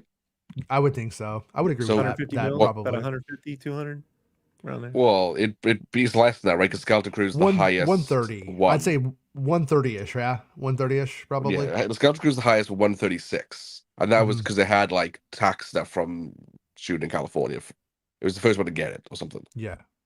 So if Now, we where say- did Favreau shoot the Jungle Book stuff? Was that in the In the jungle. Cameron Studios? In the jungle. I know. I think that might have been in LA. So I think it was a I don't- with library Fa- with- and a jungle. With Favreau on board and him having done completely digital productions, it changes all speculation. Really, Yeah. you know, like it really Well, does. You can't. I've always heard, and you know, if somebody could ask Favreau in an interview, you know, who has access to him. I can only look down at him while he stares back at me, gives me dirty looks. I have always heard that he doesn't really want to do that. That he doesn't want to go overseas. He wants to stay in Los Angeles. He wants to stay with his family. He wants everybody who works on his crew to not have to go all the way, you know what I mean, around the world. Wants and leave Robert their- Rodriguez to make them Yeah. tacos. I'm not being racist. He has a taco truck. No, he has a taco truck. It's just, you know, people. Yeah. No, but you know, that kind of shit. You know what I mean? Like that's what I had always heard. But at the same time, I mean, so one scoop I never put out back in the day, and I was about to, but I wasn't a scooper yet. And I was still like, oh, maybe Lucasfilm are really fair people, and when they see the good work I do, they'll reward me. Back in, you know, those days. Well, Jon Favreau was in line for The Force Awakens. Right. He was, and then when they didn't have JJ, he was up there, man. He was practically it. I had sources at Lucasfilm that were convinced it was gonna be him then, and obviously it didn't happen. And now here we are, all these years later, and there hasn't been a Jon Favreau Star Wars film, even though the man has probably made the most pop culture success for Star Wars since it's been purchased by Disney. And which is why when we had the whole conversation about who should direct the Mando movie, I'm like, it should be, and everyone goes, it should be Filoni. I'm like, no, it should be Favreau. Filoni is not the guy to lead this. This is that Favreau's been cutting us. He made me like a movie called Elf, which I was adamant I'd fucking hate. And then I went and saw Zathura, which is a far better film than that original Jumanji movie. I don't care what the fuck anyone says. Doesn't have Robin Williams in it? Didn't need it. It's a good movie. So, but he's also made Cowboys and Monobite Aliens. just showed up. He says, I want to see the alternate universe where Favreau made TFA. And Monobite was there when I was getting that information back in the day. That's pretty funny to see him there. Because we were like, is it going to be him? That's like around the time I met him. Sorry, go on. Didn't mean to cut you off. Just a funny coincidence. In that universe, who writes TFA? Does Favreau hook up with Arndt, or does Favreau write it? I mean, who's writing this? Is Favreau writing this script? Because that's the one thing that worries me, is I just don't think, you know, maybe for a movie, perhaps, you know, more than a TV series. So it's different with the movie, you know. Yeah. But at the same time, I don't know, you know, like I'm curious to know what that is, you know. Even then, Right. if they say Favreau's writing it, I'm 50-50 on it. I'm like, well, in a 2-hour film, yeah. When a 6-hour series, no, you know, like different. Okay, so let's briefly get into that for like a little bit, because what I think you have happening, on The Mandalorian, is Jon Favreau for a time just being like, yeah, do whatever the fuck you want. You have like all this free time, and he goes and he tells these like big story moments, but not every single thing you can do can be Luke Skywalker showing up and high-fiving your kid and stuff. You can't do that kind of When stuff. you play Fortnite. Well, yeah, that's true. You can do that. All you want, Rob. That's why I picked the character sometimes for you. No, but they were allowed to, you know, to do whatever they want, and it's like, yeah, do whatever you want. You have all this time and blah blah blah. And there's not really like any urgency or pressure to shape something in any way. Just like, yeah, tell these stories. Oh, you want to tell stories about the time that these Imperial people ate ice cream? before they like went super evil again. And I'll sure go ahead and do it. But I think there's a difference between having that kind of like freedom just to do whatever you want and have fun, and then like here's your movie now. But you know what I mean? I have a feeling that it for Right, and Favreau, Favreau this is going to be his the time he tries the hardest in his fucking life. That's what I believe. And Favreau, he comes from cinema, so he takes cinema, the idea of what a film is, Yeah. as a film, not it's just shorter content. It's on a bigger screen. Like he's not thinking that way, you know, which I fear. If any old guy, Rob, has a fear about, you know, movies moving forward, is that a generation of kids growing up with the term content aren't going to see their artwork for being an art. You know, they're going to see if it's just the thing that goes on, it doesn't matter where it is, you know, like, no, it matters. Yeah. You know, and the second you start thinking it don't matter is when nothing matters, and then all this shit falls apart. So Favreau takes that seriously. At no point in Jungle Book or his Lion King film did it feel like, well, this is a Disney Plus thing blown up on a screen. No, he made cinematic films, you know, like he knows how to do that. And look, the shots in Cowboys and Aliens are pretty cinematic. It's just a dog shit script. And on that one, I mean, if you've read any interview with Brian Grazer, you know, Ron Howard and them talked about it, nobody knew who was in charge of that film. That Cowboys and Aliens was 4 different people all having a different idea of what that movie was. And, you know, so I don't think that's the case here either. Yeah. So, Well, what I would expect, so I don't know what you guys are expecting, but what I'm expecting is that this first movie is going to reintroduce the characters to the audience who loves it, but also the audience who's never seen the Disney Plus shows. The movie's going to have to exist on its own 2 legs. So it will be a slight reintroduction, which is going to be hey guys, remember everything you loved about Mandalorian from the very start?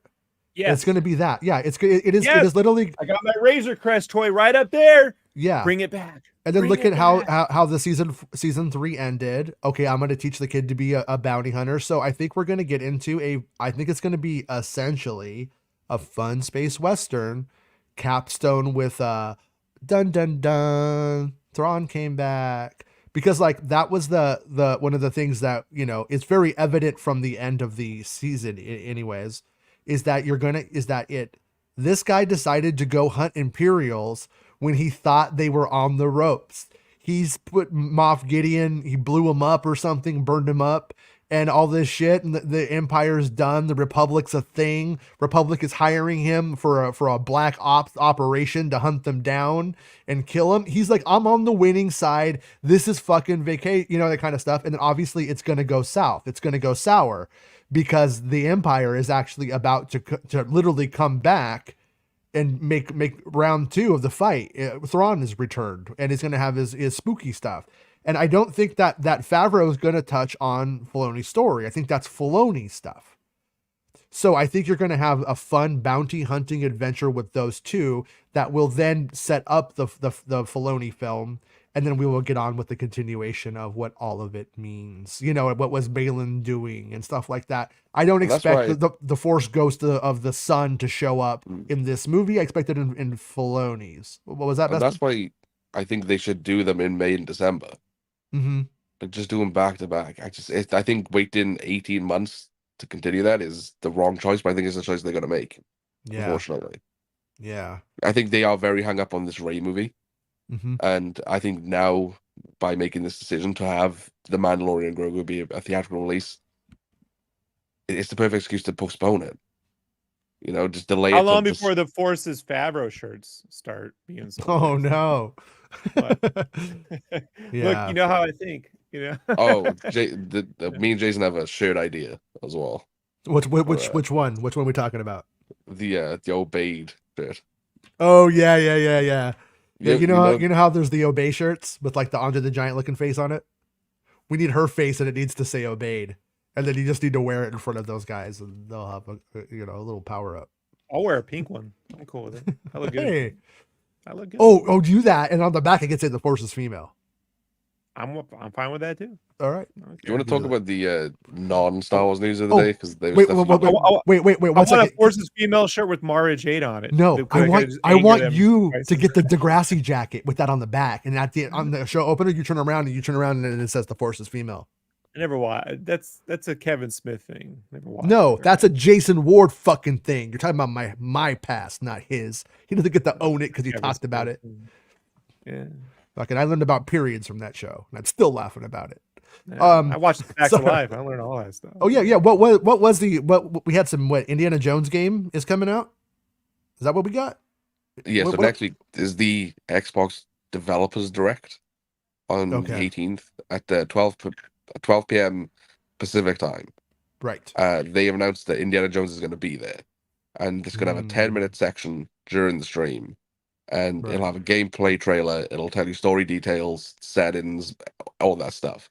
That's going to be Right. there. And then Tom Henderson, who we've covered before for Eclipse, mostly, Yeah. is reporting. Tom and the that- Hendersons. Mhm. Sasquatch. He's a Sasquatch in the industry, so that's what I call him. He's reporting that Indiana Jones is coming out this year. Yeah, So that's good news. it's good news I for mean, you. Yeah. Yeah, I mean, if it's a good game, it's good news for me. Will we I'm not a stream big- any of this game, Jason? I'll stream it all, man. We can do it now, thanks to Tom's computer. Thank you, Tom. Thank you, Tom. Thank you, Tommy. And then Thank you, Ghostbusters has been moved up a week to Fuck March yeah. 22nd. I'm And then excited obviously about that. they put out a first picture as well today, Rob, of Joe Keery and Maya Hawke on set of Stranger Things. Mhm. So there's also Yeah, that. yeah. It was that classic Force Awakens. They all black and white. They're in a Oh, room reading. There's the a different script. one now. It's them Oh, there's two, a just them different two. Yeah. Oh, That one guy from Stranger Things is so good in Fargo. hmm Steve. which guy? Yeah. Steve Harrington. Yeah, yeah. Why in the isn't past, he in Fortnite? Like, why Well, isn't Steve in- Bespin has said they should put him in Star Wars. I think he should be Cyclops. I've been saying that he has a very back in the day I wanted Michael Bean, and there's something about that Steve Harrington guy that's very Michael Beanish to me, you know? Yeah. Yeah. Well, Yeah. in Fargo, he's got short hair and he's like a hick cop kind of thing going on, and you could definitely see. Oh yeah, he would be very good in Star Wars, or I don't know if he would do it, but Well, like a even Star just Wars how he video is game. in Free Guy as well. Like Mhm. obviously as the connection with Sean Levy, I would like to see him do that. You know, like he's a very like as you can see through Stranger Things, he can play a very likable guy. Like Joe Keery, even in he's a charismatic dude. I think he could carry a Star Wars thing. Right. Whether it be a movie, like if you have Sean Levy Wait. do the movie, Boy, you say that, and I'm like, had they never made that Solo movie, I see a world where that's their their young Solo, right? Like you could see an alternate universe where that one played out. because Kennedy said that she wanted a movie like she wanted a Sean Levy movie, and she cited Free Guy and The Adam Project, which are both feel good movies, pretty much. So I think Joe Keery would be a good choice for Levy. Yeah. But Yeah. yeah. That I think it's becoming clearer what Lucasfilm is doing, though. I think they are over developing their movie slate so that when something does fall apart, there is something. I mean, But this is the most obvious now. This is what they Yes. should have done from the. What Rob's been saying for years is what they should have been doing from the start. The Easy win Mandalorian was the argument. Yeah. Yeah. The Mandalorian has been the thing that's probably united the fans the most, especially like following the sequel trilogy. Mhm. I know season 3 wasn't that great, but for the most part. And Yeah, then but people forget and they still like those two characters. And so calling the movie The Mandalorian and Grogu just ends all that. Is it about Bo-Katan? Is it about this? No, it's Yeah, about these two guys, well, this is the most obvious way it should have gone. Like doing a Mandalorian movie to end it, and then doing the Filoni thing with Din and everybody else to say wrap up the story. It's Favreau and Filoni. They've set up this like we said, the Mandalorian season 1 and enough Grogu for- was a phenomenon. Like Are they going to kill Mando because of kind of hard to work with the well, not in the famous first actor? movie if they're going to probably make No, two no, more. no, not in the first one. That Right. I wouldn't think anyways, unless part 2 is like Grogu on a Kill Bill revenge path or something. I doubt it. Oh yes, yes, yes. I like this. Yeah. Yeah. Well, I mean, because like one of the I think an overlooked plot element of if we always remember what the Mandalorian are and like where the story's gone. Remember, Jon Favreau was there for the Clone Wars. He decided became a voice actor on the Clone Wars. And during that story, the Mandalorians are good guys now. They're in a democracy. They're dealing with the Republic and they're becoming citizens. And then a bunch of them don't want that. We're fucking Mandalorian. We're the warriors, guys. Fuck that shit. And then the terrorist Death Watch come in. They fuck everything up. I am a warrior. Right, yeah, Jason? Right. Can we get Patty Smythe on for this movie? Yeah, we can. Like, but we're gonna end up with a situation, if they decide to remember this, that the unification of Mandalore, it's not really good for the rest of everybody else. They're not gonna just sit there on Mandalore all fucked up and just they're gonna like raid shit. They're space Vikings, essentially. And so as they rise to power, like so we might see. The story could also end up being, I mean, why don't we see the Mandalorians in the sequel trilogy? Why did the First Order rise in the sequel trilogy? Yeah, like, to be the might movie. Be the outcome. It could be the trilogy. I thought the prequels were going to be where the Jedi were fighting Mandalorians. Yeah, and we might have the Mandalorians, like I said, being split up and being split, but then also maybe they are the ones who win this war for the galaxy and at their basic extinction, or mostly. You know what I mean? It might put them back on the ropes. They might win, have all the honor, but that's why they're not really a thing in the sequel films. I mean, there's things that could happen that could really shut down this era for the Mandalorians specifically. And then what does that end up meaning for characters like Grogu and stuff like that? Like, you know what I mean? So here's the trilogy: The Mandalorian and Grogu, right? And then we go the Fall of Mandalore. Right. Mm-hmm. And then heir to the Mandalorian. That'll be our third one. Because if you think about it, like in Mando as its own pocket universe, if the Empire returns and the Mandalorians do actually defeat Thrawn and the Empire's return, that's a pretty fucking big win for that set of for that concept. You know what I mean? When Thrawn and right. what they're doing with Thrawn and the returning on it, I find it the most palatable return of anything that they've ever done, whether it be Maul or Palpatine. Both of those were like, just trust us. He came back. Yeah, they just needed Tony Gilroy writing Thrawn. That's but just trust us. Thrawn Maul and Palpatine just came back somehow. Whereas on this one, they're like, when they come back, they're like, oh, there's like a story about how they came back. I find it convincing. I find it like, ooh, they're gonna resurrect evil witches and all this shit. It's fucking cool. It's metal. I'm down for it. And so I do think that this is the best path at the moment. And then when all of this is said and done, we could likely see how the First Order rose in the ashes of that, why they were allowed to be overlooked. If you think, the Mandalorians defeated the Imperial Remnant, it's done. Then you do have 15 more 20 years where, oh no, Santa's looking at me. Where they can come back, but they have said from the very start that we would see the impetus of the First Order in this series, and I feel like we got some of it, but I don't feel like it's been very committal. Does that seem fair? Like it's implied, but they haven't committed to any of the ideas on it. I don't even know if that's fucking Snoke in that thing or was that Moff Gideon. Moff Gideon, is that motherfucker coming back? What's he up to? Is he all burned up? See, but this is where I'm fried chicken man. This is where the Rey film being an episode 9.5, right? Or even a pseudo episode 10 in a way without calling it that, would benefit all of that stuff. Because then if you could apply someone who can actually write, I'm being mean, but fuck them. Who actually cared about that sort of stuff and wasn't just interested in God knows what the hell that dude was interested in, then you got a chance to make all that work. In the same way, right? A lot of people had a problem with Age of Ultron for many, many years. And then after WandaVision, people are like, well, the movie still sucks, but it is more palatable. It's more palatable, right? Yeah. people change a lot of their opinions after that. So it can't happen. Yeah. Because now you're seeing a prequel to something that you liked, basically, or is but it if it makes the performances in Age of Ultron aren't bad, it's just it needs like a 35-minute edit, a cut out of that film, you know, like whatever, dude. And never ever give a robot lips. Well, let me ask you guys this.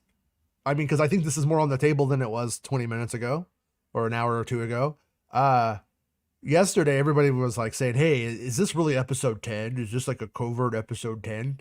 And I'm like, "No, it's not. It's not, because it's not a Skywalker thing. This could open up that possibility of that Rey movie just actually being the episode 10 stories, and that could be one of the reasons that they decided to pivot to this with more development, right, without having to do an episode 10 numerically, because it's a real problem. Like, but it's also, if they say it's episode 10, just by saying it, it makes another 200 million.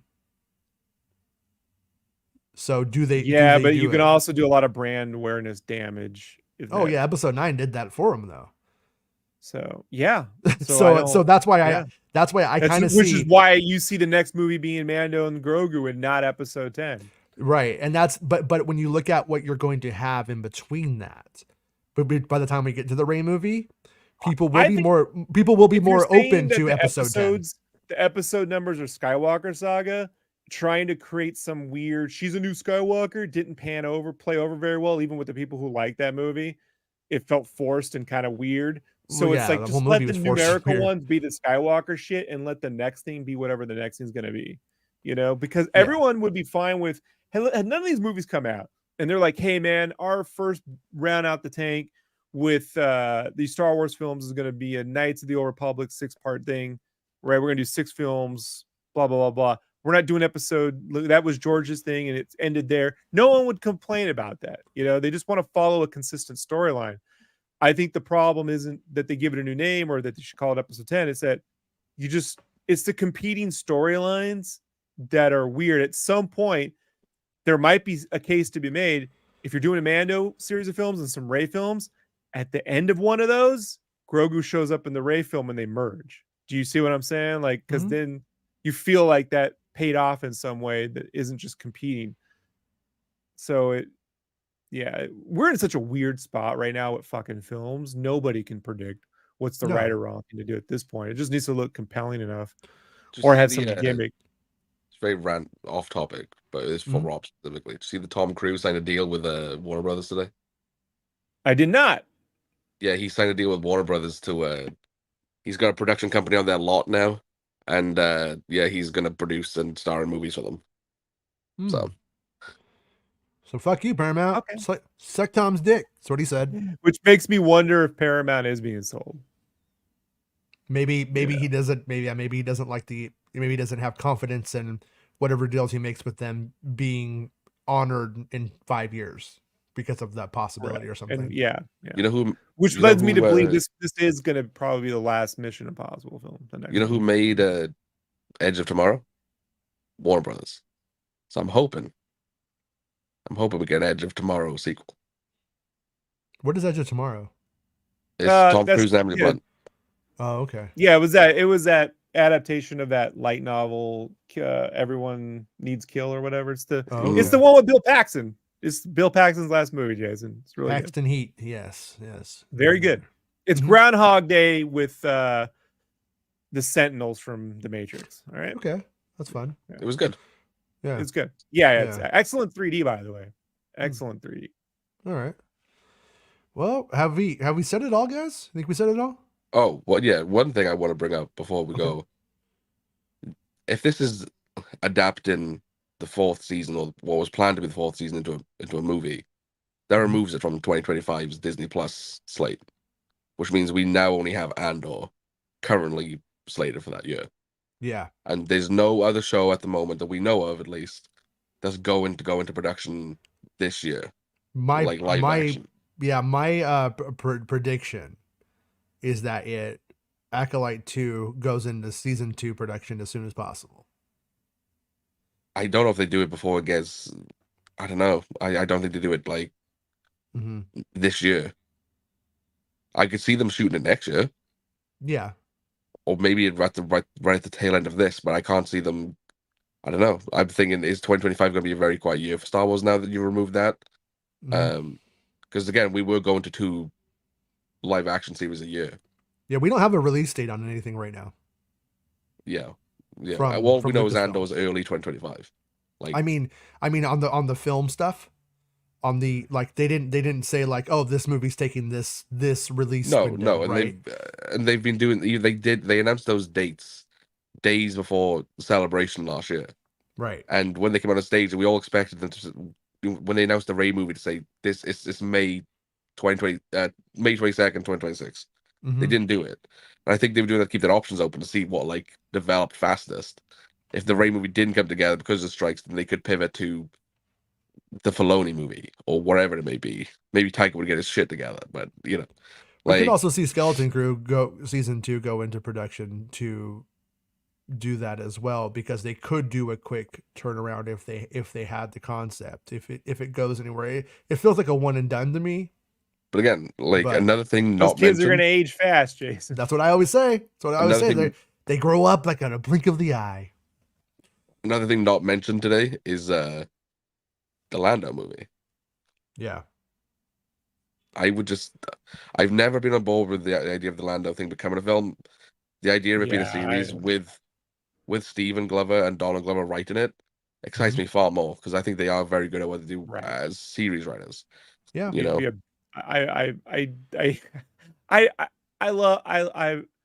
I'm a big fan of Donald Glover. I drew him as Spider-Man before that was a thing. we've seen it. It looks good.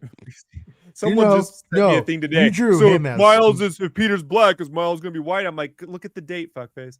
So I literally put it. I put look at the date in the description for the image. It's not like, you know. But anyway, the Lando movie is ridiculous, and that needs to not happen. That would be bad. That's a bad idea. I don't care who's in. I don't care if they somehow magically found a young Denzel Washington, just real quick cloned him. It's a bad idea. What has Marvel been doing now? Hasn't Marvel been doing sort of short films on Disney Plus? Am I wrong about that? Special presentation. Maybe this is our first. Maybe Lando's our first special presentation. And maybe that's stopping those now. for no more special presentations. Yeah, they've shot like one. I think it's this one in the tank. It's the Agatha one. But okay. Yeah, I don't think they're going to carry on with it. Again, it's all this budget cut stuff, and you know, changing how Marvel has been releasing. So I think they would treat Star Wars the same. I don't think they'd be like, okay, yeah, we'll just do it 50-minute special for Lando. You know? Yeah. Again, and Donald's ego might not take it. If they say, well, we want this to be a series, he might say, well, I don't want it to be, and I'm out.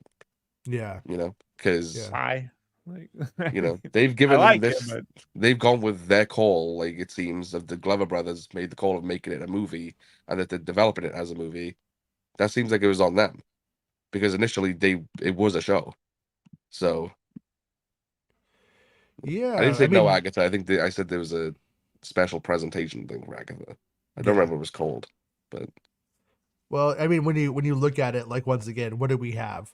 We just have we can see that what Lucasfilm is doing, what we said they should have always been doing, was just developing fucking like mad, and then getting what you can get out. Get it when it's the right time, get it into production and make it happen. And like, it looks ridiculous that we got to this point though, right? Oh, yeah, it is. The number of movies and projects they've announced, and then the things that we are now going with are the most obvious to go with. But we always have to remember that we also have to remember that for a long time, Lucasfilm had their hands tied by the Disney Plus initiative itself. Like that's that's what. So by the time Disney says, "Oh, you don't have to," you could do what you want. It was ordered Disney. You know, it's. Yeah, I mean, but then it's like so many like milestone windows were missed because of that. But now it looks like, you know, I think Bob Iger's a stupid fucking asshole, but it does look like maybe Bob Iger had a little bit of this is pragmatic. You fucking idiots, do the pragmatic. They know shit. Yes, they know shit. Sherlock, like. Yes, thank you. Yeah, so, and like makes after this, I'm not gonna rub it in every fucking episode, but today I'm. You can. You're allowed. We're both allowed, right? No, I'll let it go. Hey, it's Luke Danger. How's it going? So I texted you this morning, Luke, and I said, big Star Wars news. You want to come on the show for this one? You didn't answer. So I'm glad to see you here, though. Playing Asgard's Wrath. He actually just texted me and said, Dad, you want to play Left 4 Dead 2? Big news on that today, too. But yeah, I'm super. It's okay, son. I know. I figured you were asleep because he's still on vacation. His school doesn't make him start on Monday. They give him Monday and Tuesday off and make him start. Oh, nice. Yeah, he kind of got it made for compared to what we had. Makes more sense. But anyways, Make sense. Star Wars needs a movie. This is better as the first outing since 9 than a Rey movie, in my own opinion. Yeah, I'm with you too. I think that is very, very true. Like I want the Rey movie. I'm not against the Rey movie. I'm for it. But I think it's the most pop idea you can do. No, I don't. You know what I mean? At all. Like doing it eventually, yes. And I also think that the more time that we get between the sequel trilogy and those people grow up who were children, like my son in the chat now, by the time that Rey movie comes out or goes to happen, he's going to pretty much be like close to a teenager, whereas he was a child before then. And I think that that other audience ages up with that. And so I think that it's going to be a smart call for that. We're all getting older. We're all going to die. This sounds like so stupid and ridiculous. No, I don't mind the dying. It's the getting old I have a problem with. Like I'd rather stay young and die. Like what was that, Bestman? You talk He's about having an existential crisis. Sorry. You talk about Luke getting older, and by the time the Rey movie comes out, he'd be pretty much close to a teenager or whatever, right? Yeah. Or an actual teenager. The trend of last year when you saw the Minions movie come out, like when they dress as gentle minions, those kids said they did it like in their teens because those movies meant something to them growing up. That's why they did it. So I'm not saying it's the same thing that they're going to do a trend, but like it's those same kids. Like it was Luke's age. If they grew up with the sequels, they're going to go and see the sequel to the sequels, essentially. Right. Yeah, but they're going to have to then show up with an actual like story for them to go on and not just be like, here's your one movie, peace. You know, like. Well, it depends how well it did, right? Like it would be. That seemed to be their plan. Was if it did well, we'll carry on. But if not, we'll just say it was a one and done. These kids, they grow up reading manga now. They expect more. The same. Joshua says, "This is my first time here. You guys actually like Rey as a character, and you want her to have a standalone movie?" Well, the truth of Joshua is not to answer and not answer your question at the same time. It doesn't matter what happened before. It matters what's happening next. And my example go-to was Boba Fett. When they were going to do a Boba Fett series, there's all these people that are like, I don't want my Boba Fett movie. I don't want that. I don't want it. And I'm like, well, or he's overrated, shouldn't exist, and so on like that. And it was always like, well, you know what? If they make it a Boba Fett series, it's a chance to actually make it good or to make it work for you or to make it worthwhile. And by the same measure, a character could come out and be great in something, and then they might make it into something else or do something else with it, and it's not good. So it's just like comic books. There's a million Batman comic books, and I probably like, half of them. Yeah, Josh, I also like the Avatar movies, but he likes the Avatar movies. Yeah. No, so at the end of the day, I don't go, oh, I saw one thing and now I don't like that character and like cross my arms. No, I don't do that. I like episode 7 and I like episode 8. And I don't particularly love episode 9. Worst Star Wars movie ever made. That was my it was. I found it to be very disappointing. I don't think it's any fault of the Rey concept or the character or the actor. They deeply hurt the Rey character in that movie. Yes. From a PR perspective, yeah. Not even just for PR, but even what they built for her in the 2 movies, specifically what Ryan did, and then what JJ just reversed and decided to do whatever the fuck he wanted to do in that movie. Yeah. But yeah, I liked Rey up until that point, where her stories go. Like I said, I always thought with Rey, her being nobody from nothing is the message you want to send to the young girls you're trying to sell Star Wars to at that point. And to like the kids you're trying to sell Star Wars to, the new generation. You don't have to come from something to be something. Yeah, You know? JJ remembered he was a rich kid and was like, "Oh, fuck that." You know what I mean? Nepotism, bitch. You know, Yeah, like little rich little bitch. Yeah, I mean that's pretty much what happened. I think. But yeah, so anyways, my whole thing is it doesn't matter what came before, good or bad. It's always about what's next and how that is like delivered, you know? and if that movie's not good, we'll be honest and critical of it, just like Always been episode 9. honest. Yeah, Yeah. yeah, no, I mean Yeah, it's like the in Believe Mando me, 3. I take a lot of shit around here from my Well, opinion. if Bestman came on and just told us the spoilers for Andor and Mando 3 about the Empire, that's all he talked about. They would all sound like the same thing. It would all sound like, oh, here's the Imperial dealings, what it is. And if I saw Mando 3, I would be like, oh, fuck, I don't want that. No. But at the end of the day, the execution of the Andor concept of the Empire and the Mando 3 execution of it, night and day. So I can't make blanket statements about it. Just like I said, it's always I'll see what they do. That's always my take on it.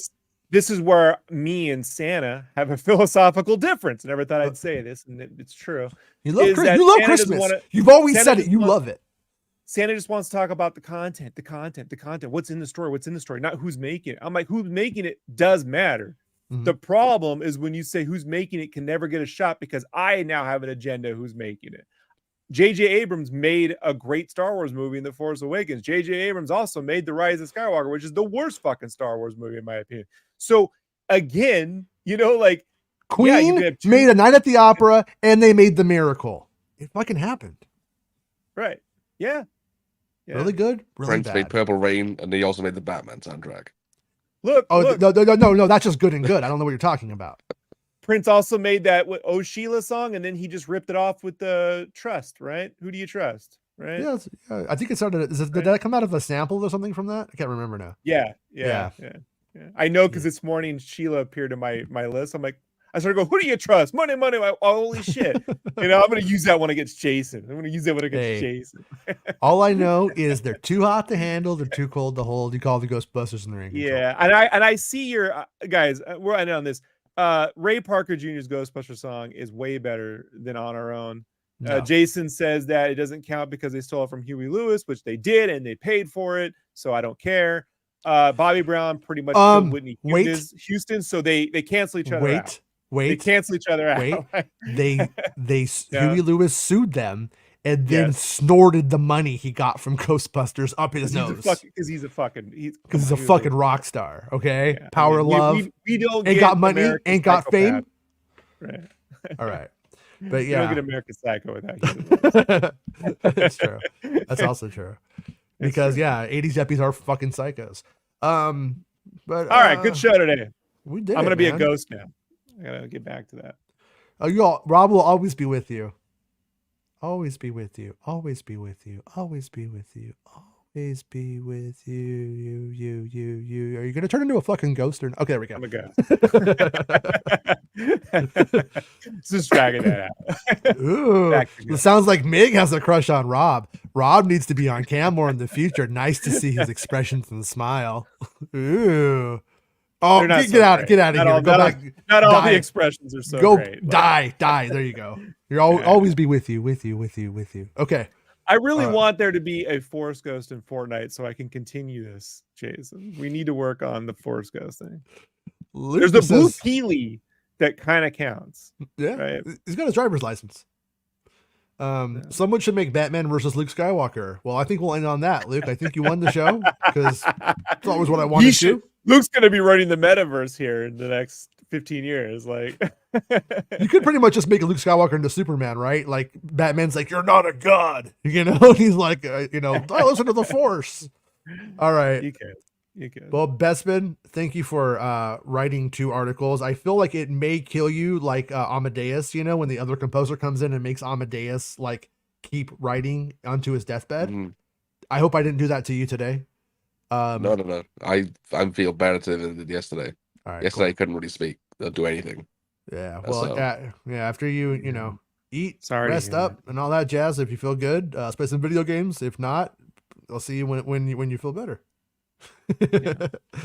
And yeah, and take COVID seriously, you guys. Like it is getting bad right now. And our buddy Bespin here had it before and it wasn't so bad. And this time has been a lot worse for him. And that seems to be what's going on with this And variant. I'm like fully vaxxed. I have like I said, I have had every booster shot available. Yeah. So yeah, it's worse this time than I had it in 2020.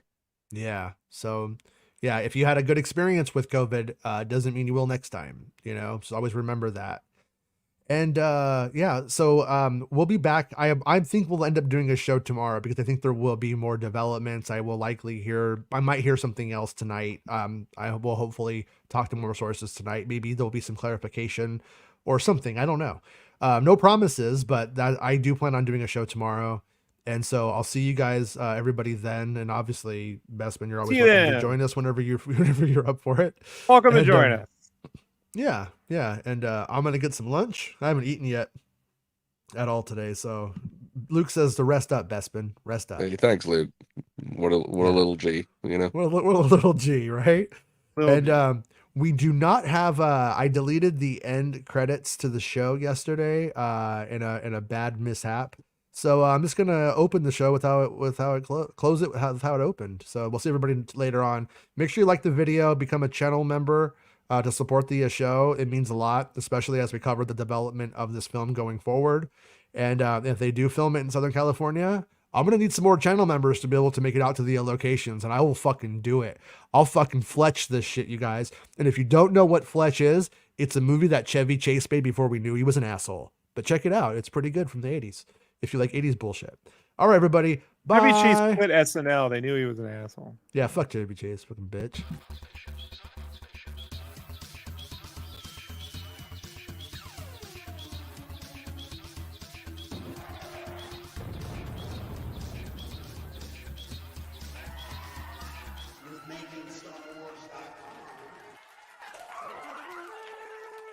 Jason is here.